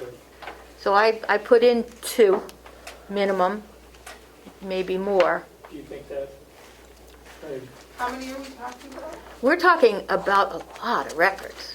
We're talking about all the plans, which I can't imagine taking all away at once. We're talking about a U-Haul kind of a truck coming and loading them all in and driving them over to Essex, Vermont, 3 hours away, and unloading them into their facility. And they do this all the time. They have $5 million contracts regularly. Yet, I'm uncomfortable with 1 trip. 2 trips sounds better. 3 trips sounds okay. And the more you get, the more risk you have. What they will be doing is taking them, and in the deed books, it takes them for small batches 8 to 12 weeks, and then they bring them back, and we proof them, make sure everything looks good, and then we pay them for what we get back and have already proofed. The same will be with the plans, and there's 170 plan books, which are massive books that have the plans all glued into them. So So once they take them, then they have our, that portion of the archive. correct. And until they're back, they really can't be used or accessed. Well, they can, in an emergency, they will get it to us. So they transport them back. Right. Okay. So the risk really is during the transport, Right. but, I mean, if half of them were on a truck at once and they burned up in a flaming crash, that would be a problem, right? Yeah. There's a risk of any of these books going out at any point in time. And, my staff and I look when they go out the door and go, Well, as the registrar, what are you comfortable with? What would you prefer? Is 2 the way you'd want to do it, or would you want to do more trips? I would say 2 or 3. And that's why I put 2 in as a minimum. I haven't come to terms with, my temptation is to drive over there with them in the truck. I know. Yeah. And I may do that. Are they going to provide the truck, or we got to provide it? No, they're doing it all. It's, yeah. Because I was going to say, we'll go rental U-Haul with you, and I'll take them over. They don't use an armored truck or something? I don't think, I don't. Fireproof vehicle or something? No, they talked about renting a truck, and that's when I said, oh, not all at once, because they wanted to do it all at once. I said, no, I can't do it all at once. You're expecting only 1 bidder, perhaps, on this? I'm expecting maybe 2. Okay. Okay. Yes. Registrar, if they took one of the plans and let's say, I don't know, while they were restoring it, it caught fire or self-combustion, whatever, have you ever heard of what, because based on what you were saying, right, like, the value isn't gonna reproduce the plan, they're somewhat invaluable. They are. Have you heard of what another registry does if one of these documents becomes? I don't know of any situations like that, and this is a regular process that all the registries go through. This is an unlikely event. Their town halls burned down historically, and the records are gone. It happens, and I just don't want it to happen on my account, my watch, and if it were unlikely to happen, I don't want all of them to be gone in one trip. But if we were to get this money from them, we can't use it to create a new document, right? That's correct. So what would we do with the money that we received from the insurance company? Well, we would have to get all our microfilm out and produce something that was usable for the public. And we do have that backup of microfilm, thank goodness. We did that as the first year of the restoration plan. So based on that, do you think that $10 million would be enough for you to then do that if something happened? Yes. And are you expecting that $10 million would be one, or would it be all of the shipment that was lost? I would say that would cover it all. Okay. It would never replace the original, but it would Right. But it would cover, allow you to get a working document and it's. yeah.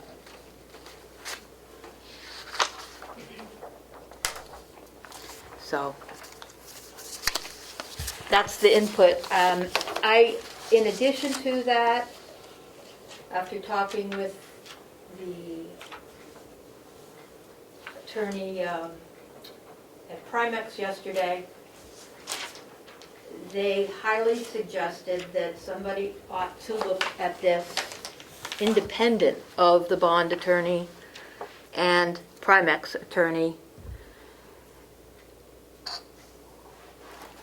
as a contract, because in the final contract, whoever we award this to, it will reference this, and it will be based on this. So I don't know if the two of you want to do it, or if I should send it out to the attorneys that usually do our contract review. And in the past, it was Jim Harris of Shaheen, Feeney, Bass, and Green, and he works with Liz Bailey from Shaheen and Finney. And I haven't called them yet, but I wanted to see how you wanted to go on that. Just a final legal contract type review.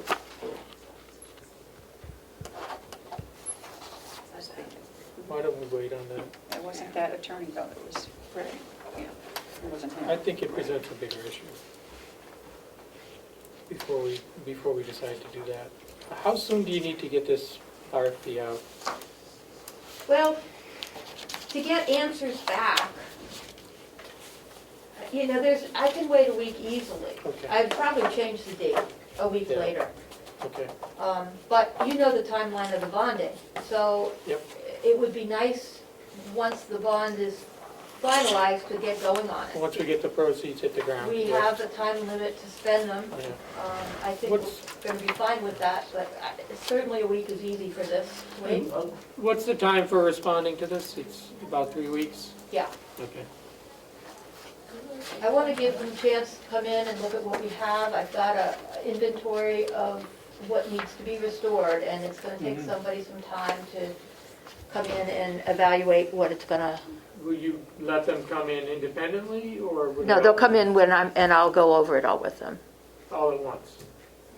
All, Oh, independently, yes. I don't think we're going to have 15 bidders. okay. I think we're going to have a couple or maybe a few.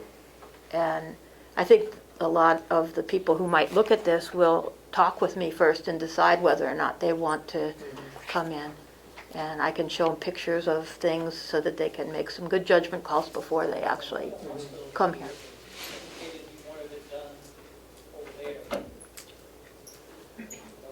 Okay. Yeah, why don't we take a week, bring this back next week? Would that be okay? That's fine. So you don't want me to call the attorney either? Why don't we hold off on that? At this point, yeah, Okay. okay. So, for my own clarification, we're holding off a week. Why, if not, just send it out to the attorney? I think, So, I did, with the input today, I'd like to go through it before we send it to the attorney, so. then we're That's okay. postponing it for longer 2 than weeks? next week. Because you want to read it first before we send it to an attorney, so we won't meet again until next Wednesday to make that decision. And then it would have to go out to an attorney, if that's what we decide. So we're talking another, We are. Yeah, we'd be talking another, at least another Yeah. week. yeah. So it's whatever you guys want to do. Just that we won't be able to do anything next week either, if that's what you I want to do. think we can review it in the same time that an attorney can review it, and we can do both of them at the same time. My reservation is with which attorney we use That's to my review this. reservation too. So we need to, Well, and with all due respect, it's not that particular attorney, it's the one that has done these before. He was not. Can you say that? Anyway, it's whatever you two want we're to gonna be do. here for a while, let's talk after lunch. Okay. If we could. Okay. That's fine. Okay. I'll be here. Okay. And did you have any questions about the charts? No, they're excellent. Wow. Very pretty. Very pretty. How are you staffing wise? I know you're wicked busy and I know We're you're, busy, and I know you're short. You haven't hired, replaced. but we're all back in the office now. As of today, this week, we have had all our vaccines and our 2 weeks. Good. and- Okay. And we're ready to go back remote if need be, but we're moving along. So things are easier to get done because we can talk to each other now. Oh, that's good. It's really lovely. Good. Thank you. Thank you, Lisa. Okay, so we're back to other business. And Chris, I guess you're here to talk about the COVID emergency paid sick leave? And the travel guidance update? Is Yep. that what you're here for? Yeah, Okay, both. So, okay. It's just easier for the camera.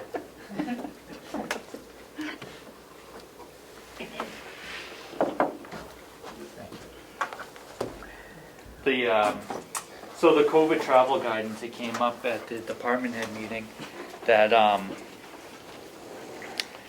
we were talking about how, New Hampshire had changed its quarantine guidance for traveling outside of New England to now there's no, quarantine recommended unless somebody travels internationally or on a cruise. And so we updated the travel guidance sheet that we've had posted to reflect that. Okay. And Is that If it- only if they've had their shots, or is that for everybody? that's for everybody. The only exceptions to the policy are if somebody travels internationally or on a cruise, they're subject to a 10-day quarantine unless they've been vaccinated, and then there's an exception to that. But otherwise, the travel guidance is for everybody. What's the exception for someone who's been vaccinated? Is that a no quarantine exception? or Let's is see it a it COVID? right here.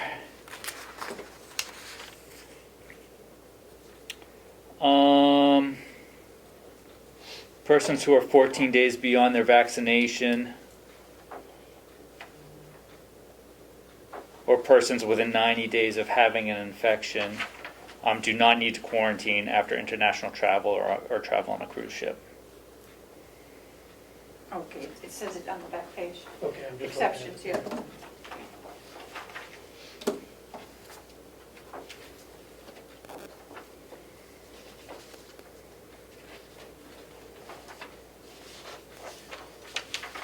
Madam Chair, may I ask another question? You may.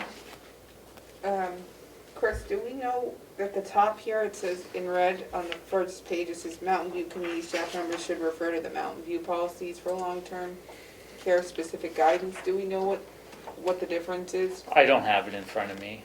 I would have to get back to you on that. And I'm assuming that's because they're working at a long-term care facility. Right. So Right. they might have different, okay. Gotcha. And Madam Chair, if I might, I also believe, Chris, at the department head meeting, that's when it came up, is that the nursing home had said that they're not requiring travel quarantine anymore, and that started the conversation. Okay. Do you remember, I'm pretty sure that's how it went, so Yeah, I don't. I think recall. that was the director of nursing had said that, so. I'd have to get back. I don't recall. I know it came, yeah, the conversation started during the department head meeting for the need for an update, but Yeah. So you're wanting us to, I guess just sign Vote on off this. that, yeah. we have to vote on this, okay? To be, change county policy on this? Okay. And the only changes are the ones in red. In red, yep.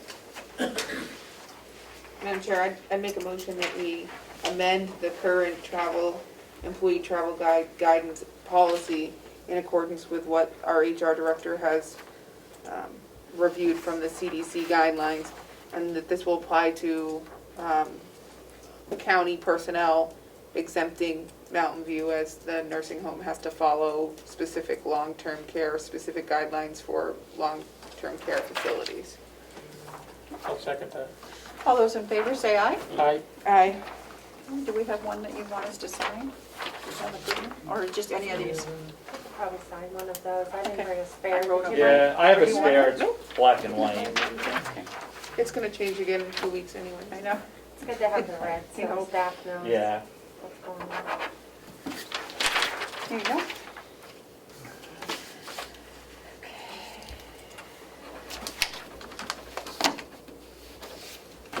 Thank you. Here you go. And so we discussed last week how the American Rescue, I So- don't know who that goes to. Is I got it. this for you? or Chris, me? you're gonna send it out? Who's gonna send it out? Company Charlie, imagine. We'll send it out. And you'll send it out as a revised policy. Yeah. So what's this one for? So the American Rescue Plan Act put into place a similar program to the Families First COVID Relief Act, where employers can voluntarily provide emergency paid sick leave and emergency family medical leave due to certain, COVID-related issues. The question came up last week whether local and state public employers would be eligible for the tax credits. And we were able to find multiple sources that said, indeed, with this program, employers can apply, local and state employers can apply for the tax credits.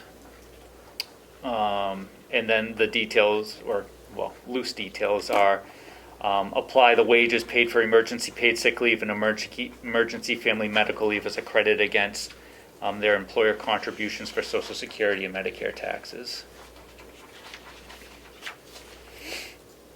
So we were able to confirm that we would be able to apply for those tax credits. I don't know if I have that one. Hold on. Premium travel, that's not good. This is.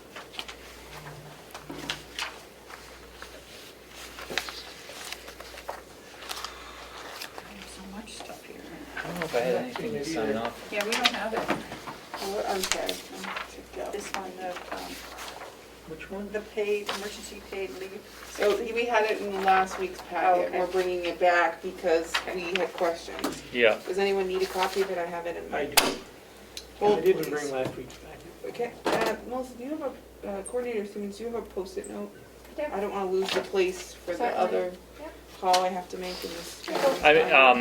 Some of the What's the details. changes? Yeah. Well, some of the details are, so it starts April 1st, and so our payroll hasn't kicked in yet, so we're still good.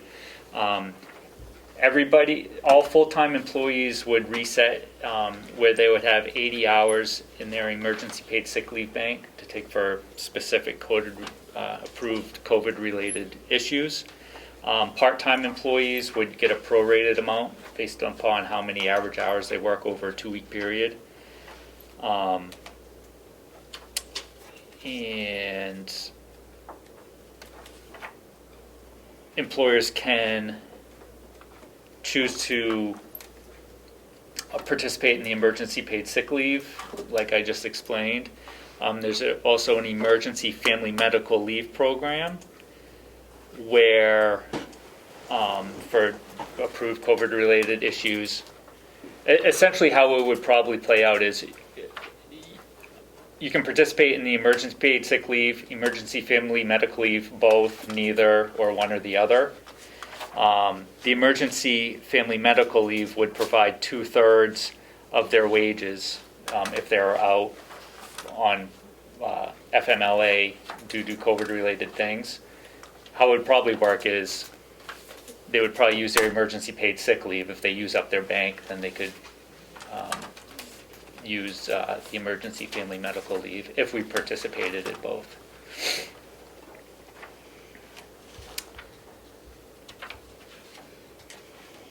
Okay. I don't fully understand all the details. Run through it again. So can I What's just the ask a cost question? of doing this is, I guess, my question. Is this reimbursable? It's not dollar for dollar where you get dollar, It's just a tax credit. right, so say I'm out for 8 hours emergency paid sick leave Yeah, when we do our quarterly tax filings and however that works, which is above my knowledge area of expertise. They would apply for tax credits towards our, our FICA taxes based upon that, and we would get tax credits back on our Medicare and, what did I say, Social Security taxes based on the EPSL hours. dollar for dollar? Up to a certain amount, yes. I don't,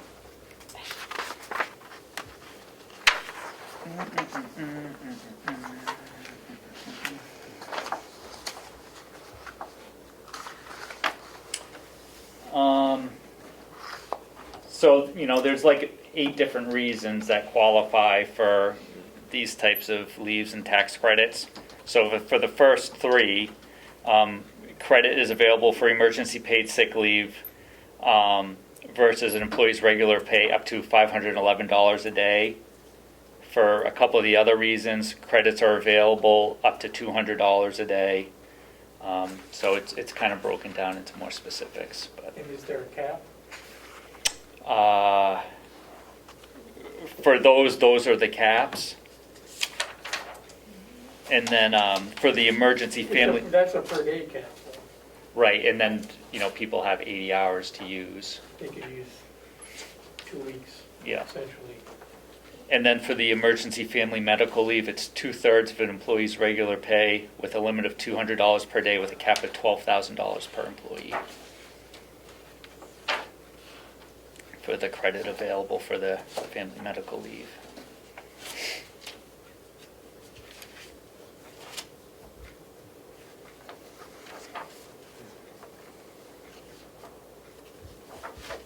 I'm sorry, I can't find it. that's okay. So, questions, any more Do you questions? have the file? Is that the No, file? she doesn't have it either. I have, this is what I had last week. It's just a letter.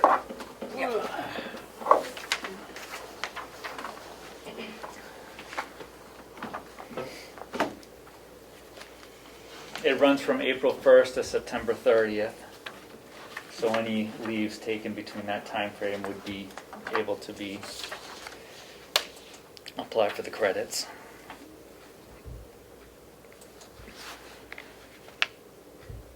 And how much, without this, what would happen? I mean, how much time do employees have without this? If we didn't participate in these programs, Right. they would have whatever's in, they would just take their normal sick leave or vacation, and Yeah. they would have their, 12 weeks of FMLA available to them. And if they use this, they would still keep the, Right. It's a separate bank of time altogether. and if they don't use it, it's gone Okay. Right, in September. yeah. And if they do use it, it costs the county how much? It's What's all your- reimbursed. What's your recommendation, Chris? I had some kind of like outline numbers, and I don't know if I put it in my book, if I wrote it on a post-it last week, but it seemed like our average amount of EPS hour usage has dropped significantly since last year, probably with vaccinations and that sort of thing. I think we've been averaging from January to March about 100. Well, I fear to say without having the numbers in my head, but it's been about 1/3 of what we were averaging previously in 2020. I recommend that we have it in place. I think, it's there for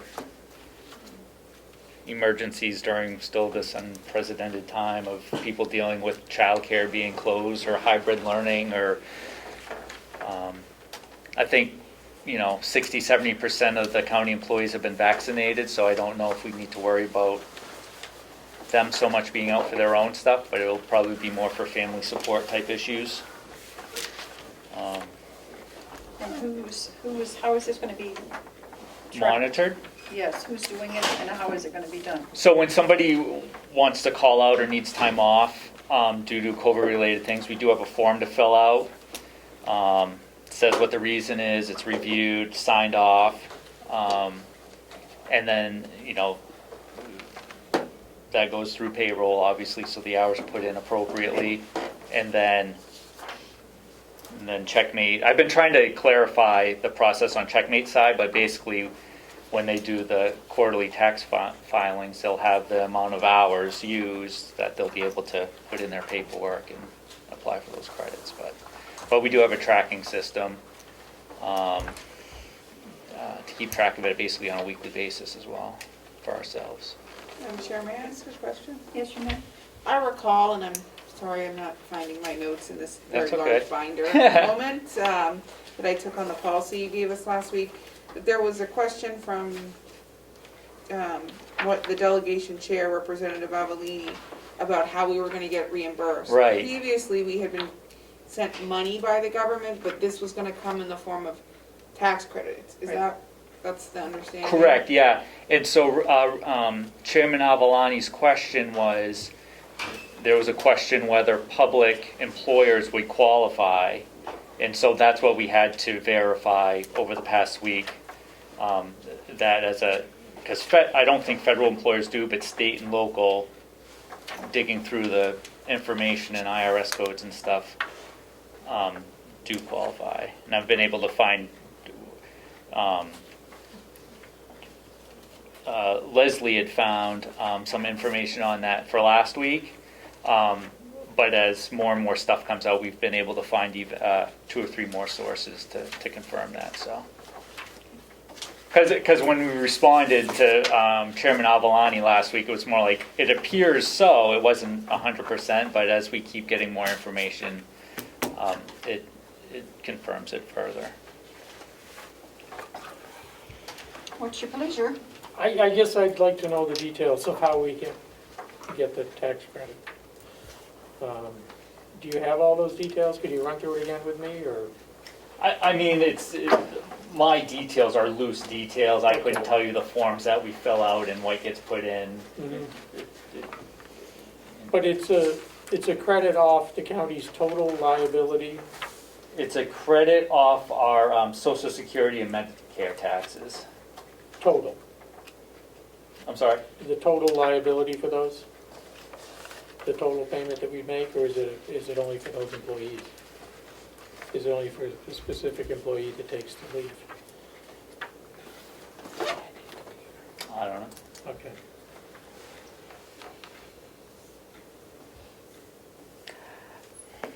This would only be a guess. Yeah. My guess would be we would take our total emergency paid sick leave hours used against the total of the Social Security and Medicare taxes, but that's just a guess. That would seem, because it wouldn't make a difference who it was. I mean, as far as the person is concerned, he or she is not getting that reimbursement, the county's getting it. Right. So it really, I wouldn't think it would be, I don't know. It makes sense. I just Okay. But asking. but I'm just again, You never asking know. the It's the- actual mechanism. It's the government, so. Is there written is there any guidance? well, yeah. that's Well, there's out? IRS tax codes. I mean, I have the Okay. in this pile. It says the tax code ones, but. I would think. But again, you couldn't use it. It's the total wages, because you can't go by hours because everybody makes a different amount per hour. So it's probably summed up some sort of way, and then you get the tax credits versus those. Do we reach out to, sorry, Madam Chair, can I ask a question? Yes. Did we reach out to any other counties to see what they were doing? Yes. Did I miss that? I was No, I looking didn't for say it that. today. No, Oh. I didn't reach out this week. I reached out last week, and it was mixed. So some were doing it, some were? Right. Oh, that's totally okay. But Not your fault. but it wasn't as. But I reached out to other counties for information on this, and one said that we wouldn't get the tax credits. One said we would get the tax credits. And so we kind of did do our own homework, because even amongst the counties, it wasn't 100% clear. So if we didn't get it, we've paid it out, what's gonna happen? Are those salary lines gonna be over? Or where does that money come from? Or is it payroll that's gonna be over? What line is gonna be? There would probably be salary, whatever line the sick and vacation leave, like a normal sick or vacation time would come out of, it would probably come out of that same line for the department. Right, which we haven't really budgeted for. That's what I'm wondering, would it put us over? I mean, you have, well, I don't know, you have turnover and there's different variables that kind of, Yes, but the delegation I know. looked at turnover. It was my understanding when they approved it. Well, I don't think that we have to be, you know, Did we survey our own department heads to see how they felt about this? Yeah, I sent it out last week before we first brought it up. I sent out the write-up to everybody and said, you know, if you have any input, please let us know or you know, be available for the meeting. Did you get any responses? I got responses from Mountain View, which were highly in favor of it. Oh, that doesn't help. I'm striking out here, Madam Chair. I think I'm done. So I did not receive any negative feedback towards it. But not everybody responded. Well, one. Everybody had the opportunity to respond. what's your thoughts on this, Mr. Superintendent? Came into the conversation midway on some instances in regards to the COVID. I think it's a good and bad, depending which way you want to face it. It's all on how it's, you know, how are we going to get basically recover the funds. That's what worries me. So, Chris, you know, on I mean, have you talked to Kathy at all to see, because she's the one that would Yeah, ultimately do yeah. this? We sent all the information through Kathy to Checkmate to double check, and we're still waiting to hear back. Okay. May I ask one other question? Yes, you may. If we were not to approve the policy, I'm not saying that's my vote, it's a hypothetical. If we were not to approve the policy and someone had an emergency where they went remote, could they apply to the sick bank for that? Well, people can donate sick time to a coworker if the coworker is out of sick leave and they're on FMLA. So that's the current setup right now. So would that cover the scenario of a kid at home or no? No, not black and white on paper. Unless I'm mistaken. in my No. Understanding. That's, if I might, that's the way the policy is written. But any further discussion, I would ask the commissioners to go into non-public to discuss other parts of that. Why isn't the current sick leave policy enough, I guess is a question. Well, that's trying, That's what I kind of the so way to frame it, inartfully yeah. tried to ask. So a new employee would have less sick leave, or They they wouldn't have wouldn't have a any. bank? Right. New employees are included in this policy, so if Right. a new employee comes on, they get So they their bank. immediately get a 2-week bank for Unless they're anything, part-time, then they get prorated. but- anything COVID related. And employees with a substantial bank accrued wouldn't need this. But we can't pick and Presumably. choose.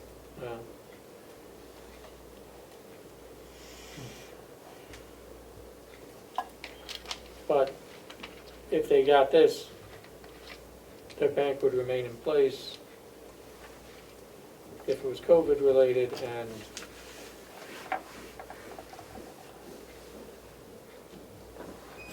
they won't get to bank more than a certain amount anyway.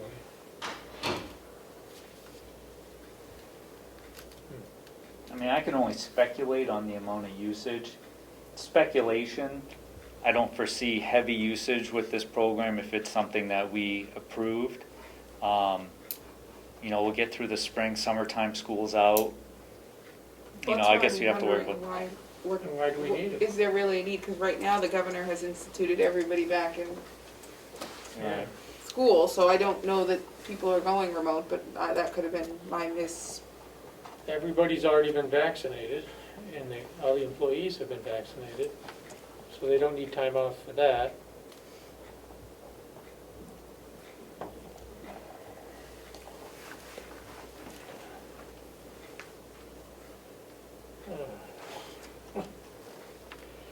Well, we have to make a stand one way or the other, folks. I mean, we don't have to decide today if you don't want to, or when is this time sensitive? Well, I mean, We the have program starts April 1st, so Oh, okay, so I guess we do. Yeah, we're halfway. we were okay last week because we're doing, we weren't doing April 1st payroll yet, but we will be doing that going Do we have anyone out at this point on COVID? Off the top of my head, I don't know of anybody.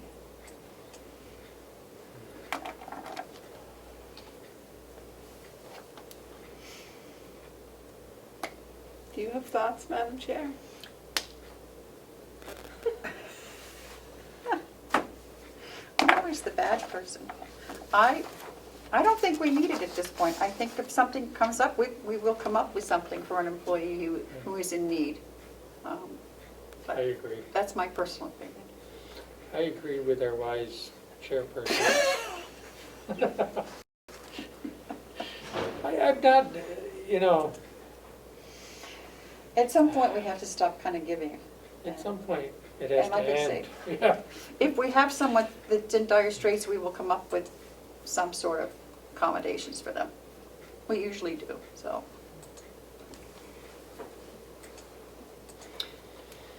So it's Shall up we to- vote then? Yeah, I will accept a motion to either accept or deny. What, do we need a vote to deny?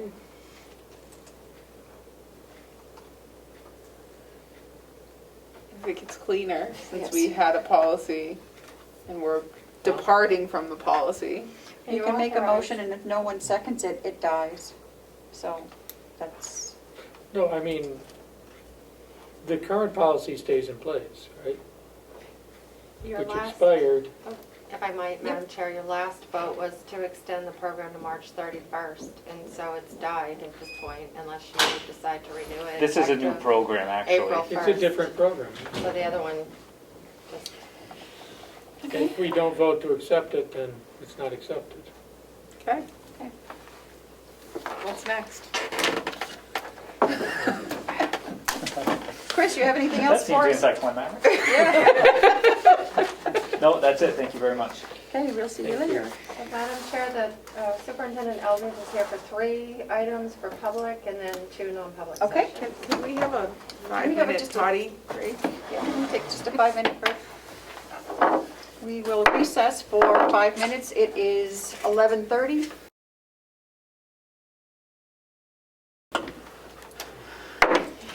Recess is over. We continue on our regular meeting, and it is 12:50. It's 11:53. Okay, Oh, sure. why is that clock wrong? Oh, 11:53. All right, Whatever. I don't know. That clock is right. Okay. Oh, excuse me. While you were on your recess, did you happen to read this RFP so we could get this done? You said Oh, you. not quite yet. All right, you'll do it at lunch. Sorry, yeah, Do we'll it at lunch. Okay. Sean, you're here. Yes, could just do it now. how we doing today? Oh, we're in I don't fine know. form. I have a couple things to bring in front of you today. One is our current contract with Northern Human Services. It's that time of year again to re-up and for signatures, which I have it here. Nope, we got one Okay. more day. Northern Human Services is our mental health center that we are contracted with. We get our mental health person, Mary, that comes down, that's contracted with us to provide mental services, health services 3 days a week to our resident population. Question. Mhm. If we go with Primex, if we go with Prime Care, Mhm.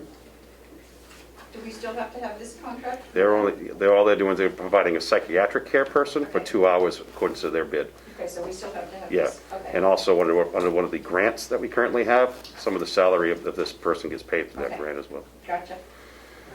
Okay.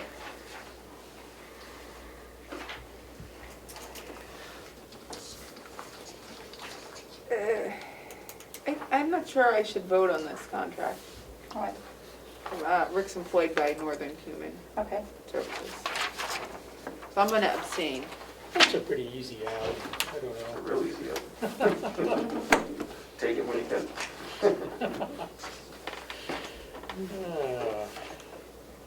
This is all the same as the previous. Yeah, there's really no language change other than dates. There's no change based on my review. Okay. Just the dates have changed, that's it. Services and all that, nothing's changed.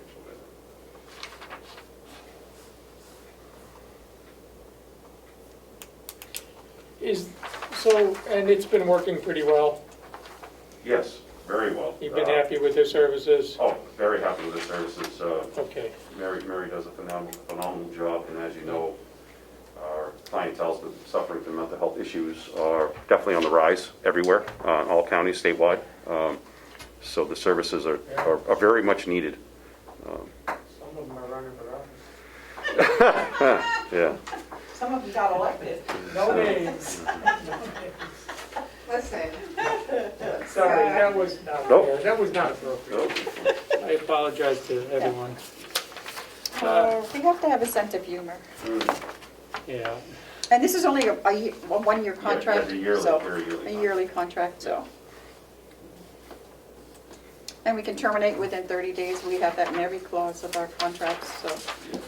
You have to be crazy to want this job. Sorry.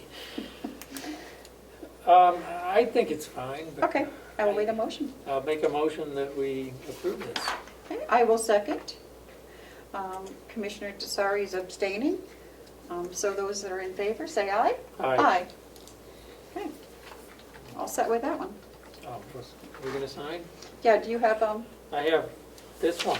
You might have I have the original. I have a copy here with my signature okay, with yours, okay. Oh, as well. there's this one. Wait a minute, Do we sign 2 copies? sorry. No, Oh, sorry. that was just the That's copy fine. that they got. I zoned out there for a We always have minute. them sign first before we sign. Okay. We tried doing it before They we do sign. good work. Northern Human Services does good work. Yes. So I think it's a good program.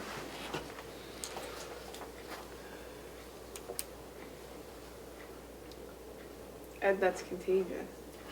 Here you go. Do we give them money as a? Yawning is contagious. We Mask don't on or donate mask to them, off? No. do we? I Because know they that get money from They everybody. get money from the towns. Yeah.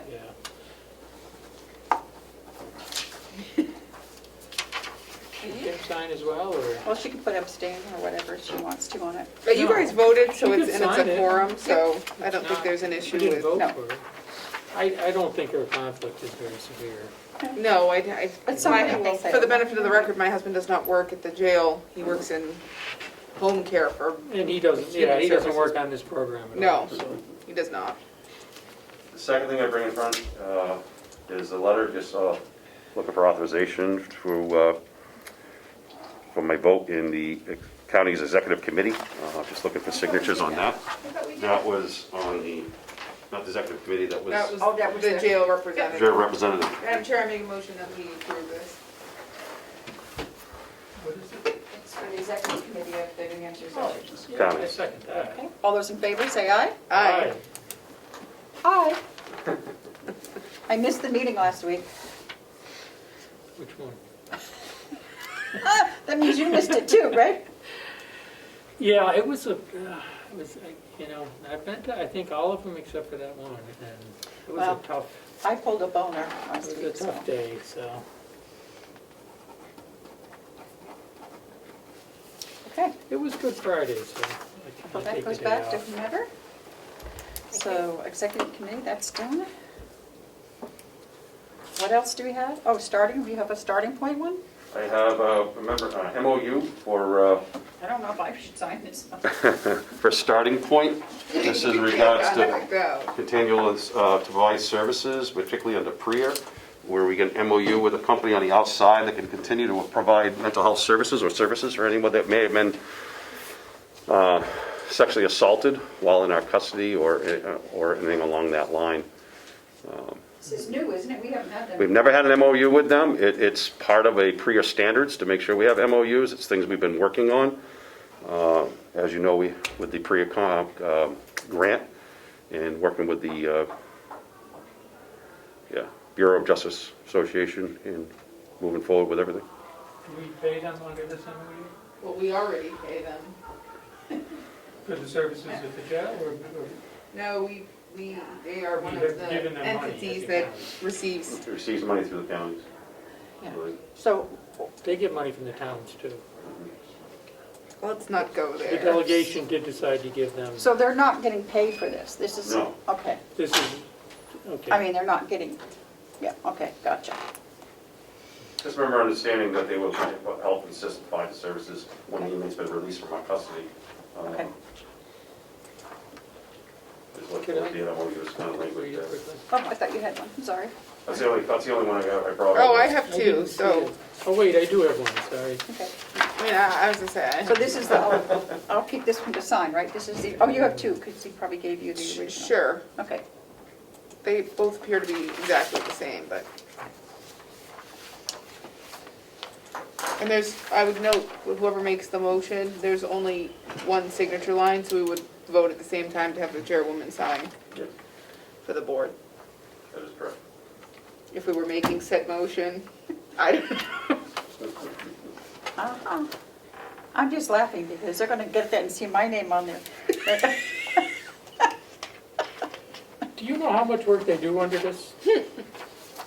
I don't right now, because we have, this is new, working with them, and communicating with them, and, you know, I mean, they're gonna take on all the continued outside provided care once the individual's released, so that's gonna be a lot of work there After itself. release. Yeah, once they're released, I'm just wondering how much. and providing whatever services they, you know, he or she may need. Well, I think it's a good program, so I'd make a motion that we approve this. And we have the chairwoman sign for the board. And have the chairwoman sign for the board. Seconded. All those in favor say aye. Aye. Aye. This is gonna go down in history. Told you. You're just redeeming yourself, Madam Chair, that's all.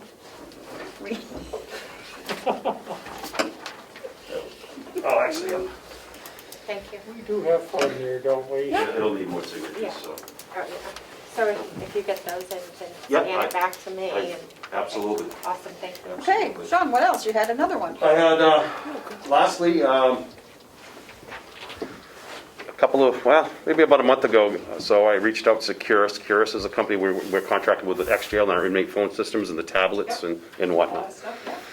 So I'm very familiar with their video visitation system that they provide and offer. Granted, as you know, under COVID, we shut down our facility, so there's been no visits pretty much for a year because of the risk of COVID. With that said, I reached out to our contact through Securus and said, hey, come out, give me an estimate on what it would cost. It doesn't cost nothing to, you know, to have them come out and take a look at things, to install video visitation system for the inmate population. So that took place. They gave me a quote. We've been talking back and forth, and as of today's meeting with them this morning, they're able to do this at no cost to the county in installing the video visitation systems for the inmate use, which will not only be for their video visits, like Skyping in, where people can do it from home, but it'll also take over our law library, which will no longer have to contract with the law library. You can do it right through that system, so now the inmate doesn't have to leave the block and go to a different designated area, so there's less movement, less security issue there. They can go to the law library whenever they choose, just go right up to the video system, and everything's there. And it's constantly updated and maintained by Securus. It also will allow us to Skype through all our PREA information videos, which we're required to by a PREA standard. So that'll take Spanish and English or any other language we choose of. The system will also take on, if someone comes in with a hearing impairment or deaf, it'll provide us a phone system, which we currently don't have now, for those type of individuals. So, and of course, the big thing is the COVID situation right now.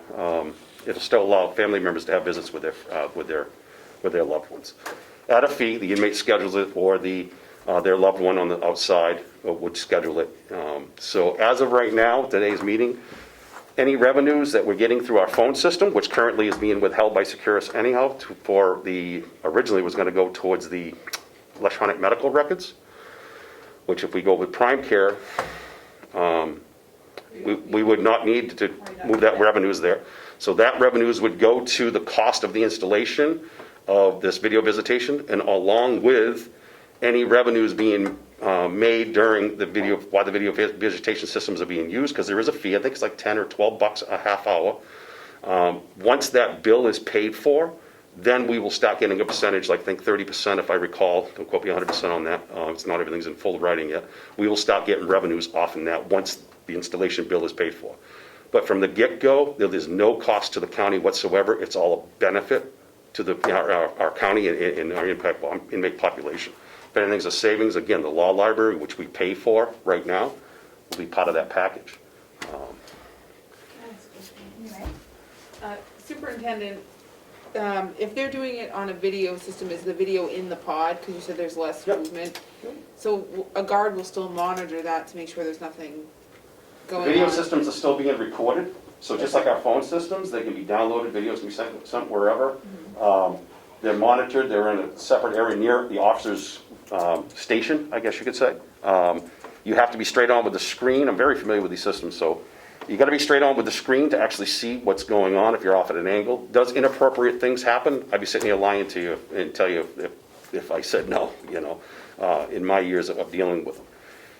We try to monitor that. We're reviewing those, just like we review our phone calls for security reasons. We would be reviewing those. That type of happens, we can suspend their services, whichever it might be. I guess I'm just wondering if I have seen some of these calls where there's a designated guard to be present during the part of the call. Would we need that, or you're saying no? So it wouldn't require any more staffing? No extra staffing or anything like that.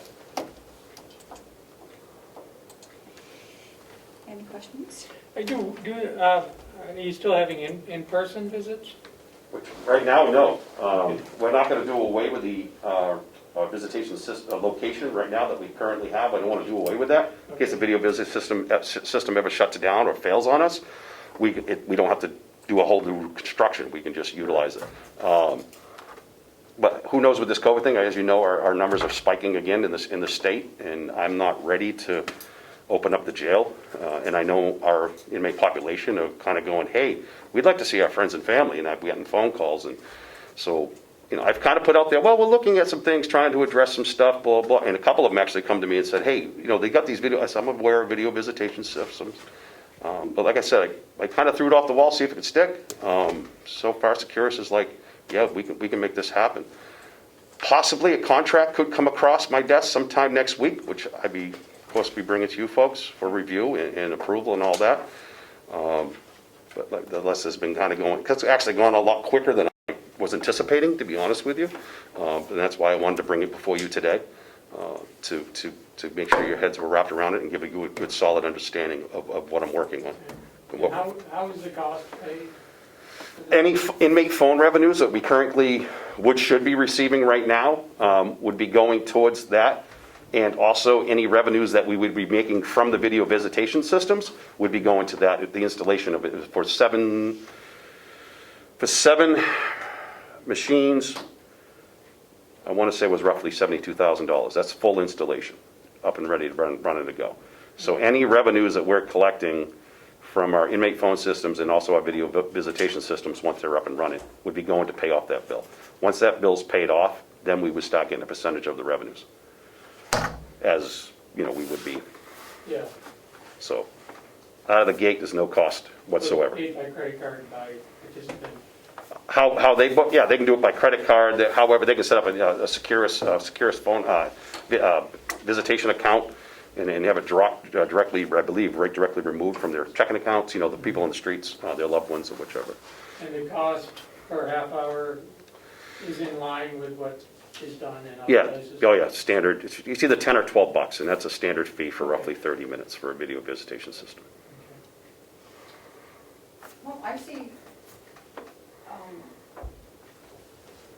that I think it's fine if we go ahead and let him do this, and we get the contract next week and take over the contract. Yeah. And The talk is right now I could very likely see the contract next week based on today's meeting with my contact at Securus.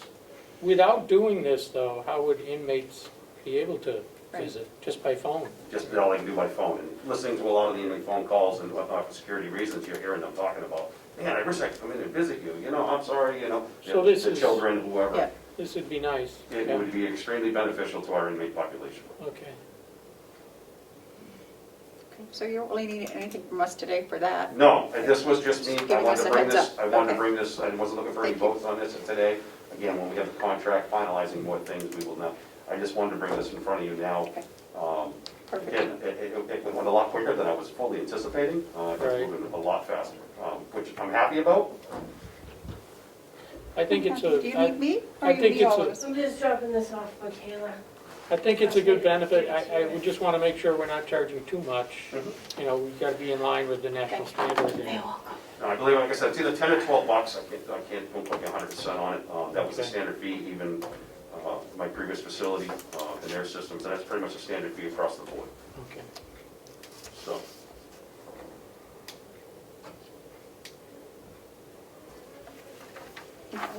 Sorry. Okay, so you have anything else other than your non-public? I have nothing further, Madam Chair. Nothing, no, you have a non-public, right? Yes, I have a non-public. Yes, I'm sorry. No, that's okay. Is it For time? a minute, I thought we Are were you gonna get looking- out of that. Are you looking to do that now, Madam Chair? I think so, that would save time for him. Probably 10 minutes is probably all I need with your time. Yeah. Madam Chair, I would make a motion that we go into non-public under RSA 91-A, semicolon 3, Roman numeral 2. I think this is, we have C and A, so one of the two. A and C. A and C, under both. Okay, I will wait a motion. Second. All those in favor, say aye. Aye. We need a roll call vote to Oh, go. that's right, she's not here. This is not here. Commissioner Platt, Aye. Commissioner McCarthy, Aye, Commissioner Chisari, aye. 12 p.m. thank you.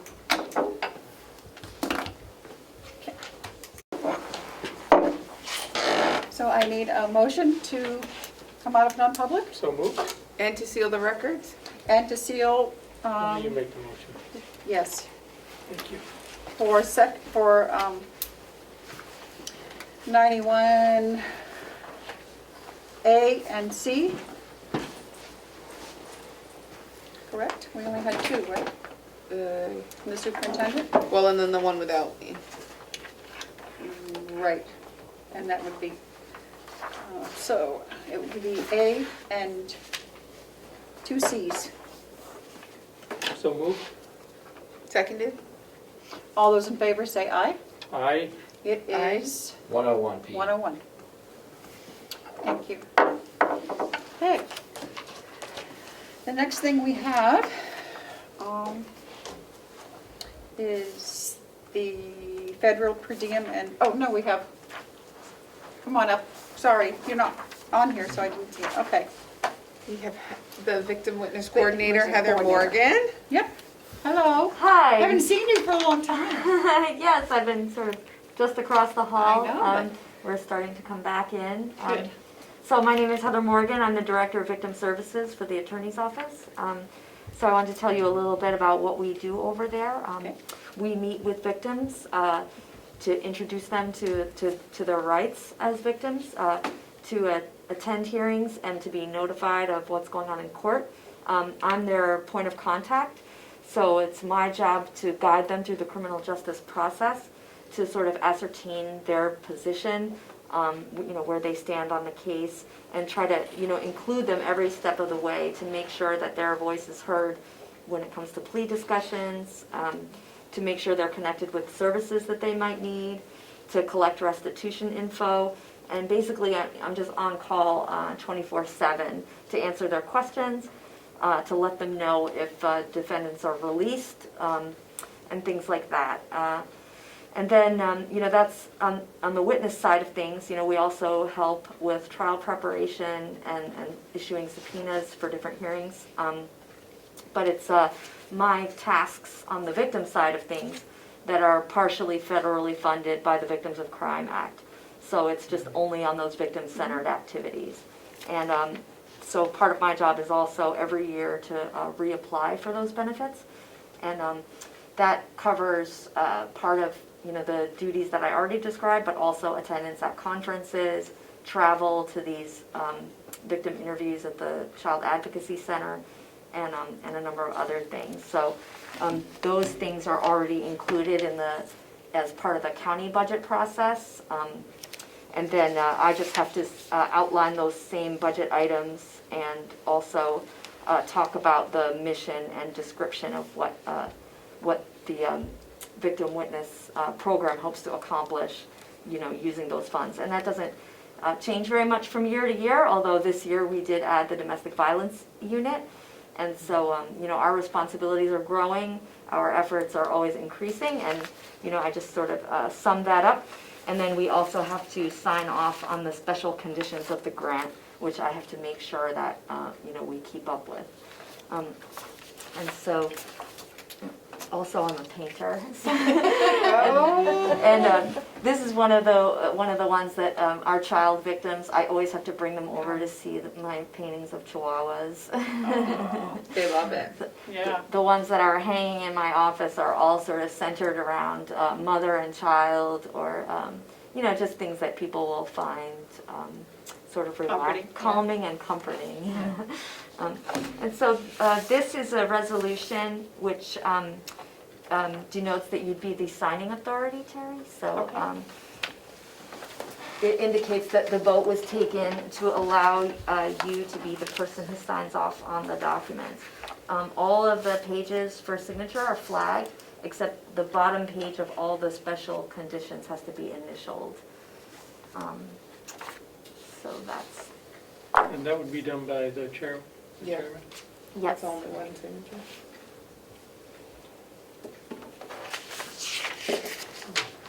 Okay, would you like to read this? So you sign initial every page on this one and then sign Yep. where she's going. In fact, Heather's painting one of her paintings became a book cover. Oh, really? Yes. For the film director John Waters. His biography. Yeah. Wow. Really? Yes, he did. I went to the signing in Boston at a church in Cambridge. It was like a big event, and he called me up in the center of it, and it was really fun. Oh, wow. Yeah, I would imagine. My daughter is a photographer, and she actually, one of her pictures was put into a calendar. Oh, Not that that's- wonderful! Yeah. Yeah, no matter that was what. it. So I else know, you do. she was ecstatic over that, so I can imagine. It must I have was been really traveling exciting. and I went into the airport and there was the cover and I was so excited. Oh, he brought it on to Jimmy Fallon on Wow. the Late Show. People kept calling me up like, I saw you on the Tonight Show. Okay, Oh, that's wonderful. I'll give this to you. I think I got to initial So all of no them. matter, I'll get it even one if I You don't do the do initials, any other right? thing, Yeah. Okay. I'll always have that. Yeah, So I'll always have that. It's comforting because you win some, you lose some. Yeah. But some And good what did you things. do with the actual portrait that they made the cover out of? It's in my Still living have room. I want to put it up for auction to his massive fan base, but I've got to figure out how to do it. Either whether to ask him to assist me, or if, obviously the value would go up a lot more if you were. So do you do paintings for other She people? did a portrait of Mary. Do you want to see it? Yeah.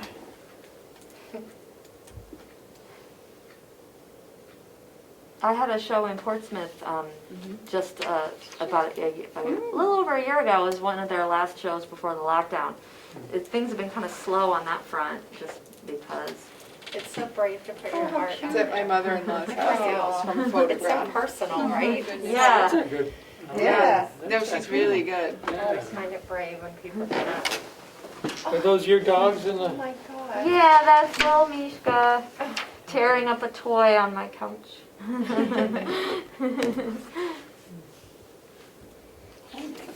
we have a Chihuahua, This is worse than a mortgage. one of our dogs, one of our many dogs, Long hair or short hair? long hair, Oh yes, she's a long hair. I love and they're them. fun. They're sweet. And then The we have long the hair. giant dogs, the Great Pyrenees. So it's funny to see the Chihuahua push them around. Yeah. Yeah, because they can go right in and out of their legs. Yeah. Oh, yeah. Round them up. Yeah, they could ride a Pyrenees like a horse. Yeah. They're so big and broad. The difference in size is amazing. Now Heather, do you need a vote to authorize Yep, this? I would imagine. Yeah. And I have to sign this page also? Is that the last, yes. Yeah, sign and initial. Okay. Should we take a vote? I mean, I just initialed all these, Sure, so, let's take a vote. okay. For What's the all of motion? these? What do we, Do you want me to do it? Madam Chair? What? Do you want me to make the motion? Yes. Based on the- Yes. I make a motion that we allow the chair, based on this county resolution, to sign as the Carroll County Attorney Representative in the grant with the, partnering with the New Hampshire Department of Justice, and that she be able to effectuate all the documents on behalf of the county with her signature solely. Based on the county resolution, which says, I blank hereby certify that I'm a duly elected commissioner of Carroll County. I hereby certify the following is a true copy of a vote taken at the meeting of the Carroll County Commissioners duly called and held on today's date, at which the quorum of the commissioners were present and voting, and voted that the Honorable Terry McCarthy, County Commissioner, is duly authorized to enter into a contract on behalf of the Carroll County Attorney and partner with the New Hampshire Department of Justice, and further is authorized to execute any documents which may, in his or her judgment, be desirable or necessary to effectuate the purpose of this vote. In that I hereby certify that the said vote has not been amended or repealed and remains in full effect and force and effect as of the date of blank.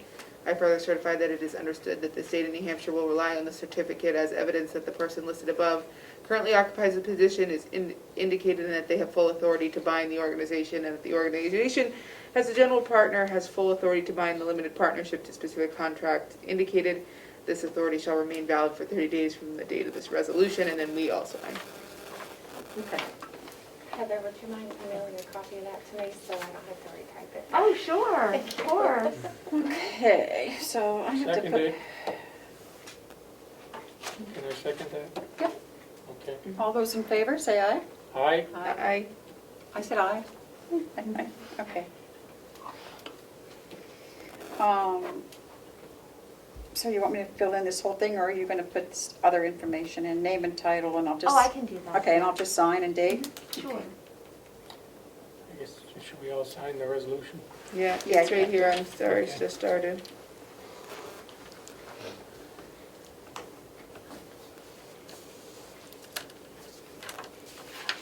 Okay, so this one's all done. Yep. And this one, only one place, or do I have to, not just this Yeah, one? that is just one, please. Commissioner Platt? Thank you. No, I can really go to jail, right? The Honorable Comeau was already reserving your room, I I heard. know. I'm filling out the form. Yeah. Good. Oh, And soon there'll be video visitation, so. that's right, I can still do the meetings for video, on video, yeah. Can't get rid of me yet. It's only it's $10 for every half hour though, that could get crazy, the way we have meetings. It's not in the budget. Well, thank you for everything you do, Heather. Oh, thank you. I know it's not an easy job. Well, if it were easy, it wouldn't be so rewarding.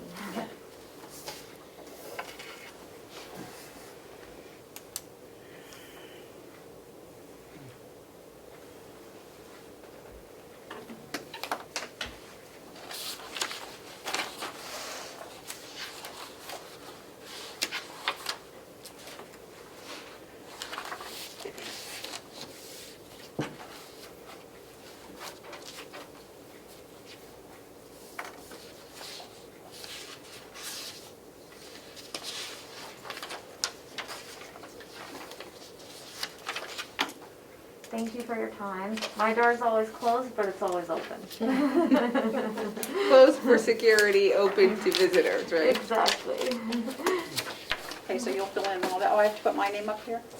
Yeah, I can do that. You can do that? Yeah. Okay, because I don't have to signature. Okay, so is Thank that you. everything? Okay. Thank you so much. Thanks for taking the time to Thank you. tell us. Yes. Thank you. Okay. So, the next thing we have is the federal per diem and reporting policy revision. This is the one that was asked for by the auditors, I'm assuming, right? Yes, it's the Department of Justice audit of the grant, and they're just asking for some updates to the federal grant guidelines that you'd already approved on March 10th. The finance director had gotten some additional language Okay. from them. So we just have to reapprove this one. Yes, please, Okay. if you agree with the sections in red. I have a clean Okay. copy for your signature. I don't think we have much choice, this is what they want, so, Kind of. I didn't find it to be that much different? overly material anyway, so. Oh, wait, a motion, well, Matthew's reading. I'm gonna read it, yeah. Okay. Just to change it. During lunch, you can read the RFP too. Oh, if you thank would. you.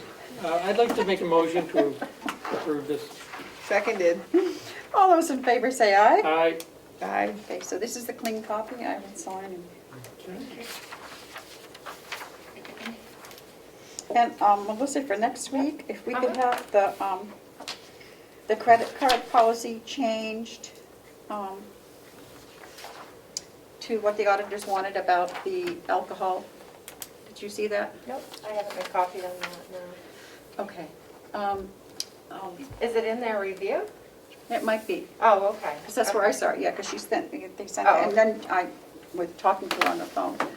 They didn't find anything wrong, other than there were some charges for the happy hour at the nursing home, Oh, thank you.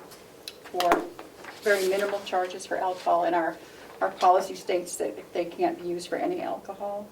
And although they found that there was nothing wrong with doing that, they had everything explained, that we should say, put that exception in there.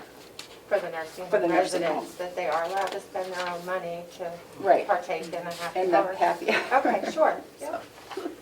Okay, so So, and that will make them happy for that. and on the agenda, for the release of that review, I just needed permission from the board to release it to the delegation and therefore the public. So what I had done is just, I redacted the names. Yep. And because it doesn't have full credit card numbers, I just wanted to know if it's Right. okay to release like this. Looks good to me, Madam Chair. And I'll scan it so the redactions are true, but, because you might be able to read through it right now, but, Yep, that's fine. I already sent it to Lino, so. oh, yes. He has it, yeah. And Because I send him everything that I get. He had asked me to release it to the delegation, but he was understanding that it needed your Yeah. okay today, so. Yep. Okay. Okay. Yep. And Really, so that's off our thing, right? I think you also have a line item transfer. I don't know if you wanted to do. do that. I just Did got Kathy- that. Got in late, yeah. Kathy bring it Just up? brought in. Yep. Yeah. So I have a line item transfer from the county attorney with a rather lengthy explanation, but would you like to read it? Sure. Okay, you could read it. You want me to read it out loud? or- Yep. Commissioners, I'm requesting a fund allocation to our budget pursuant to county policy. This request does trigger NHRSA Section 2413D, Carroll County Transfers of Appropriation, which reads, notwithstanding any other law to the contrary, the following procedure shall apply in Carroll County. Prior to the transfer of an appropriation of any part exceeding $1,000 or an accumulative total exceeding $1,000 from one line item to another, the following procedure shall apply. A request to transfer an appropriation shall be made in writing. The department head, whether elected or appointed, to the county commissioners, who, if they approve the same, shall report in writing their recommendation to the executive committee. The commissioners shall request to the executive committee in writing all interdepartment transfers of appropriations regardless of the amount. The county executive committee, by majority vote, may approve such transfers of funds in whole or in part. This request is based upon the following. On March 19th, 2020, a payroll check was issued to a departing employee for the balance of earned accrued time. In addition to their regular salary, the employee was paid out $12,000. In addition, Human Resources paid out an additional employee who departed the year prior. The check was in the amount of $1,200.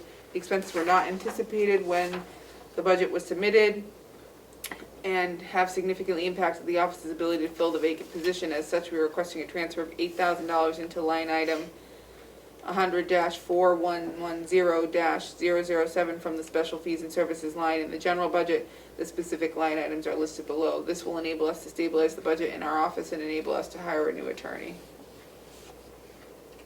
So the request is $8,000 from line item 100.41020272, the transferred line of 100-4110-007.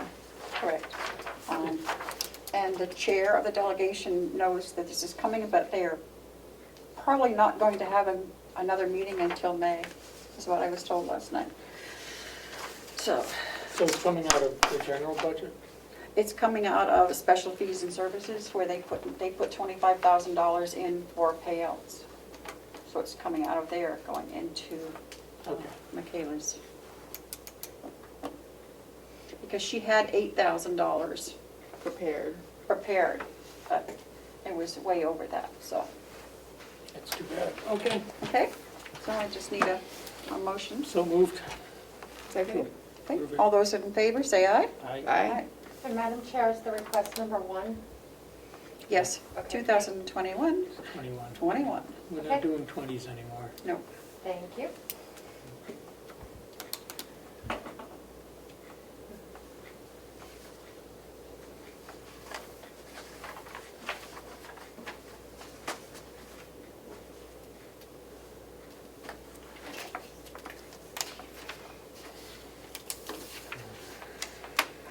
Awesome. You weren't here when I said next week, the court officer's on vacation, so I have to cover everything, so I won't be available until the afternoon. You want to ask? I think the chair has said that they'll deal with routine stuff in the morning and I'll come over in the afternoon.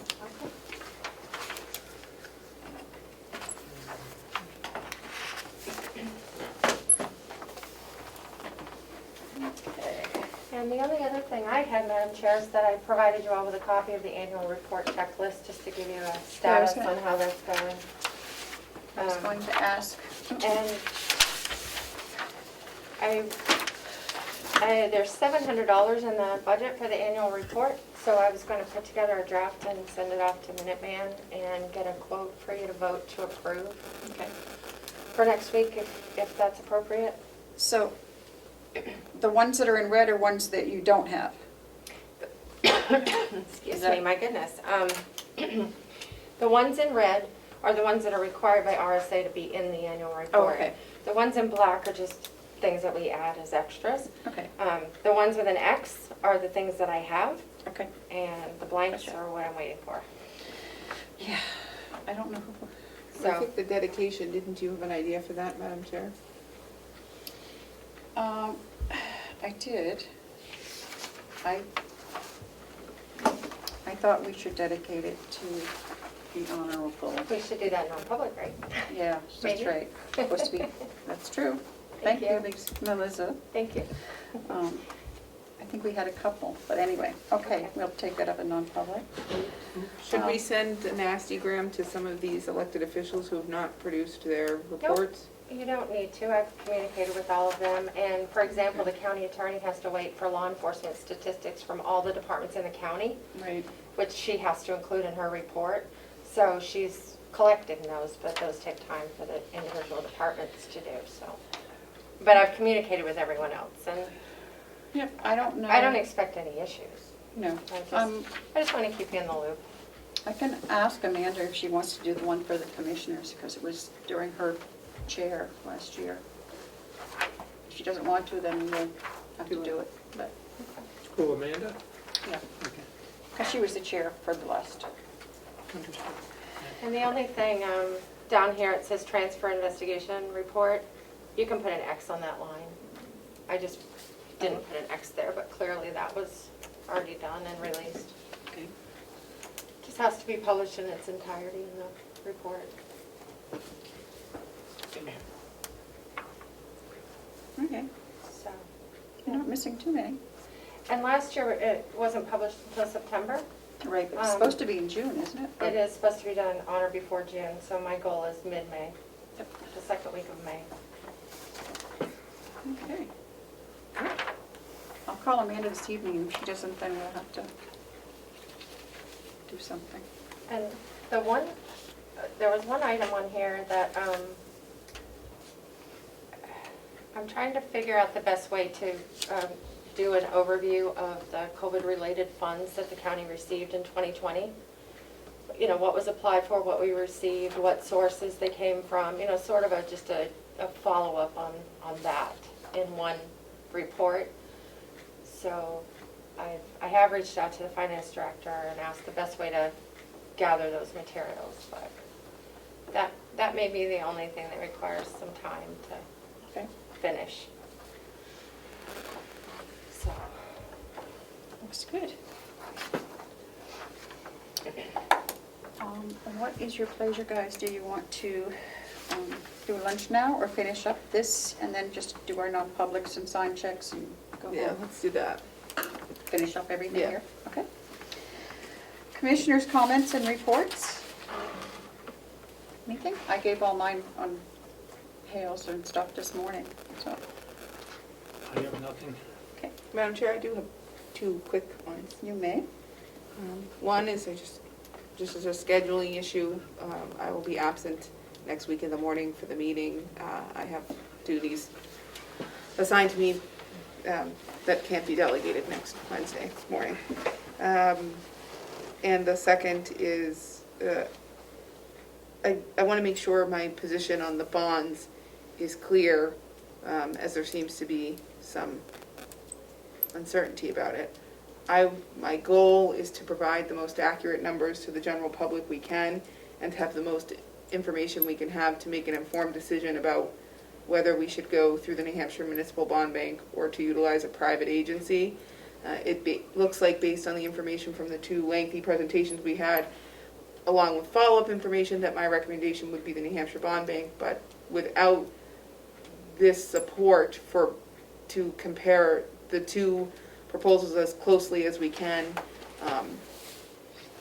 it leaves me with a little bit of uncertainty, and I feel there has been a desire to use the bond bank for the advantageous reasons listed, but I want to make sure that we've considered all of the avenues we have. The form that was provided to us this morning, in my opinion, does not have the relevant information needed to make the decision, but we've tabled it for next week, so just in case I'm not here when you take it up, I wanted my opinion on the record. Okay, no, we'll wait for you in the afternoon. Okay. Commissioner Flatch? I don't have anything additional. Okay. Okay, media questions? I knew it. Yes, the Honorable Ed Comeau. Thank you, Madam Chair.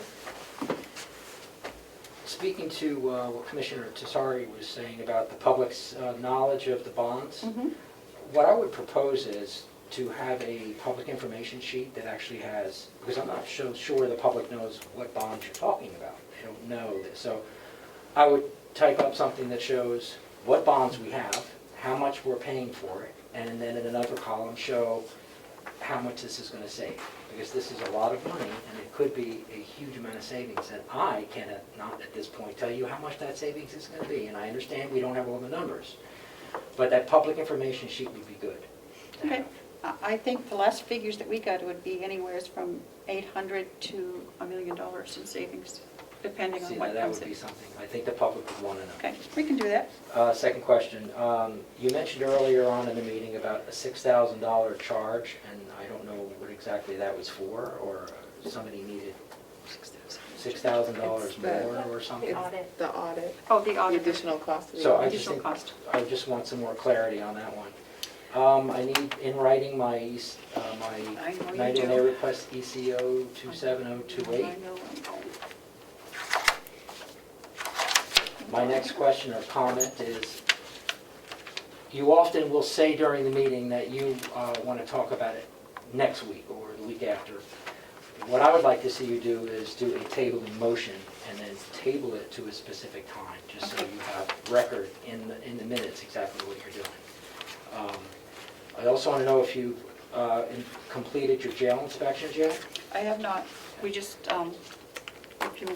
we're meeting at 8 o'clock next Wednesday, because we haven't been allowed in there, but we're. And I would put the explanation of the COVID-19, et cetera, emergency orders in some Right. type of document, just so nobody can question why you're not, Yep. why you're not completing it. And my last comment is, about the annual report. Yes. I've never seen anybody go back and correct an annual report that's already went out. Oh, You make an addendum to send out, like the audit that wasn't completed exactly on time. But in the 2019 the 2019 annual report, I don't know if it was Commissioner Babson or Commissioner Council, I know it wasn't Commissioner Bigvard.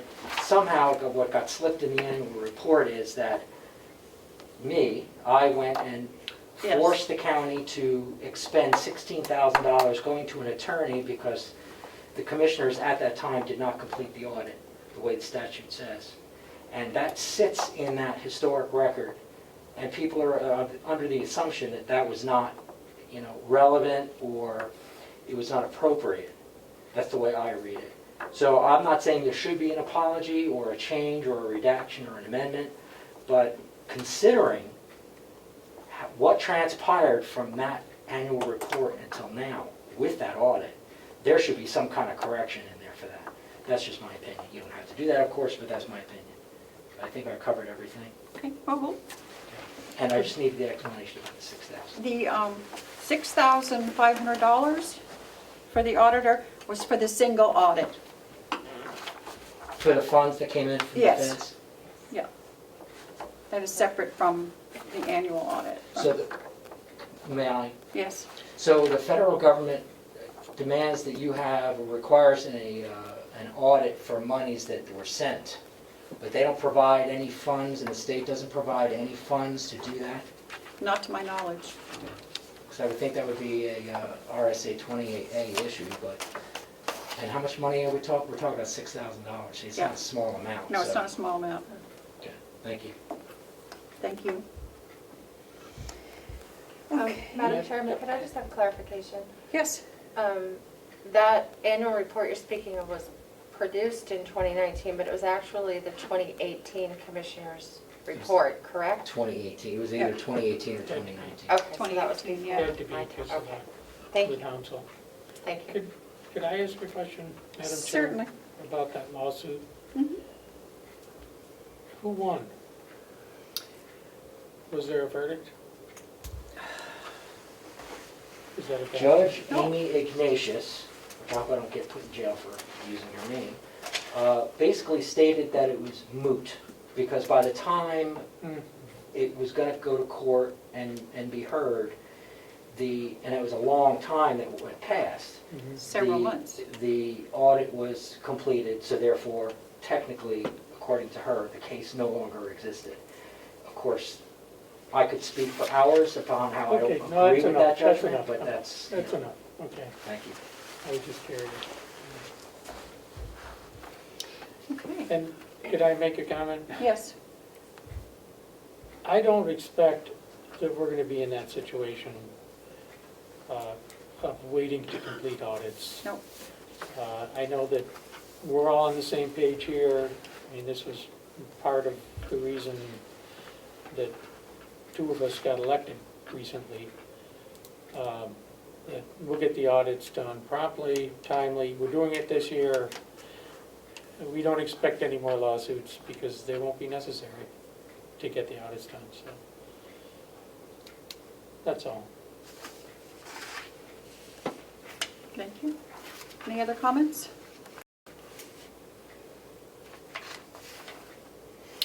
Okay, so we are going to break for lunch. And it is 1:35. Okay, it is 5 after 2, and we are coming back from recess from lunch into our normal business meeting. Okay, I have 2 bills here that I want the other 2 commissioners to see. We have one from Upton and Hatfield in the amount of $3,341. And we have one from Jackson and Lewis for the amount of $378. So I'll let you look at one. Are there details? That's all I got. There's no Nope. breakout, no No details? breakout. And that's from, Yes. Lauren. yeah, I'm surprised, there must be, there's no but we didn't detailed get. billing statement? I I'm always surprised. get one when I get one, because they charge me for a stamp and they charge me for making a phone I call. always give one, and I give one. So I can ask for that. But It would be helpful to see I would think they usually do. the detail. Maybe Chris has it. Yeah, maybe. And this is Jackson Lewis. This is from, Are we all supposed to sign this, Madam Chair? no, you don't have to. I just want you to see them, that's all. And if you have any opinions of not, No, I would think because of the nature of, yeah. of where the bill went, that's why it's not, Yep, that's why there's no summary, Commissioner Platch. yep. And this is, Look at where the bill goes to. Oh, I see, Would you have attached a summary? probably. and this one is from Jackson Lewis, and that was Mr. Clausen. I believe we called him on the, Yeah, I remember. Yeah. yeah, That was in non-public. yeah, so. Oh, we got checks too. I can start those, Madam Chair, if you want. Nice. Is it Commissioner Platch and I today, or? Whoever, because, well, you came in last week. Yes. I signed them last week too. Get in? No, you didn't. I Oh, think wait, you did, yeah, I forgot. So it's my day, right? you're supposed Okay, what else do we, can I finish reading this then? to- Yeah, Do people really need to know what I had to eat for lunch? what? Thing.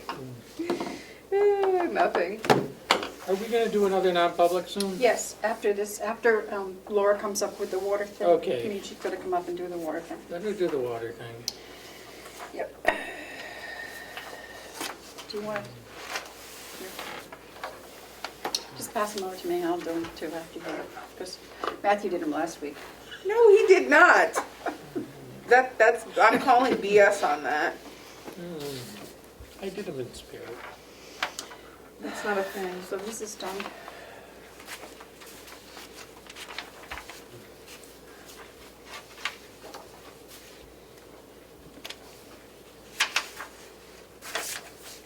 How is your mother doing, Ed?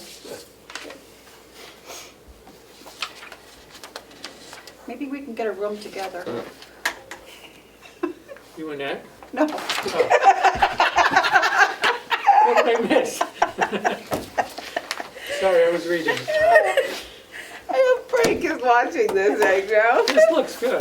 okay. Now that he made the correction, so Okay, I'm so we good can, with it. all right, so I'll await a motion to accept the RFP for the So- seasonal HVAC maintenance. So moved? Seconded. All those in favor, say aye. Aye. Aye. Okay, That's a good one. and I will have Melissa tell Bob this is done. I had a breakfast with our former chair of the board this morning, Amanda? Amanda. Yeah, I haven't seen her since she left, actually. Oh, that's nice. So it was nice. How's she doing? She's doing good. Oh, good. Did She you looks. go to Lino's? No, we went right up the street here. There's a little one across from that plant place. That little yellow building before you get to the golf course. It was okay. How come she never comes to our meetings? Asks questions, I don't know. presents us issues. Right now, it's a tough time for her because she has lots of little piglets. Oh, okay, Piglet season. yeah.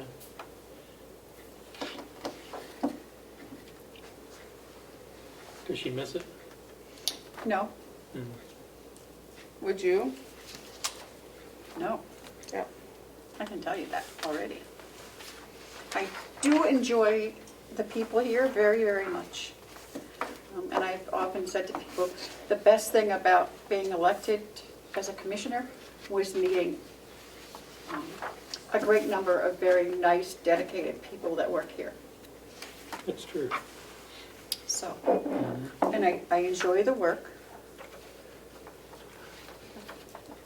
me see what else can we talk about. That's about it.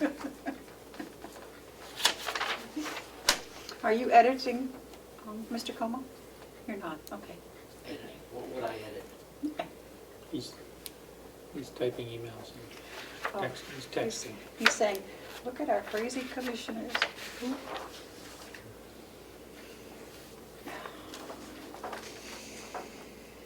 Well, we don't have anything else to do until we hit these last non-publics, With right? water? Are we Yeah, doing that's- that in non-public Jerry too, wants though? some- That's not public. That should be non-public too, so. Some invoices and, Should we go into non-public then? you wanna go in now? Yeah, all right. I make a motion that we go into non-public under RSA 91-A, semicolon 3, Roman numeral 2, sections A and what's the tax one, the abatement one? A and C. Yep. And I would second that. Roll call vote? Madam Chair? Yes. Commissioner Platt? Yes. Commissioner Tesari? Aye. 1409.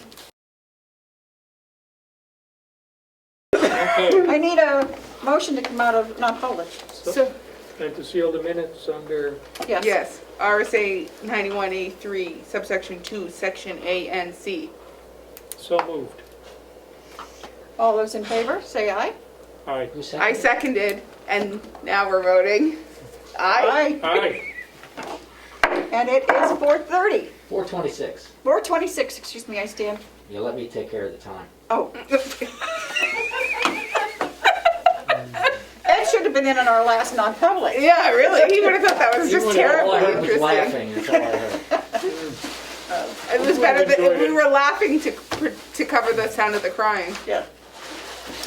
And Sound of we the adjourn? crime or crying? Crying. I think you said crime. I did actually cry, not really. I teared up. I'll take a motion to adjourn. Motion to adjourn. Seconded. All those in favor, say aye. Aye. Aye. And it is 4:27 PM.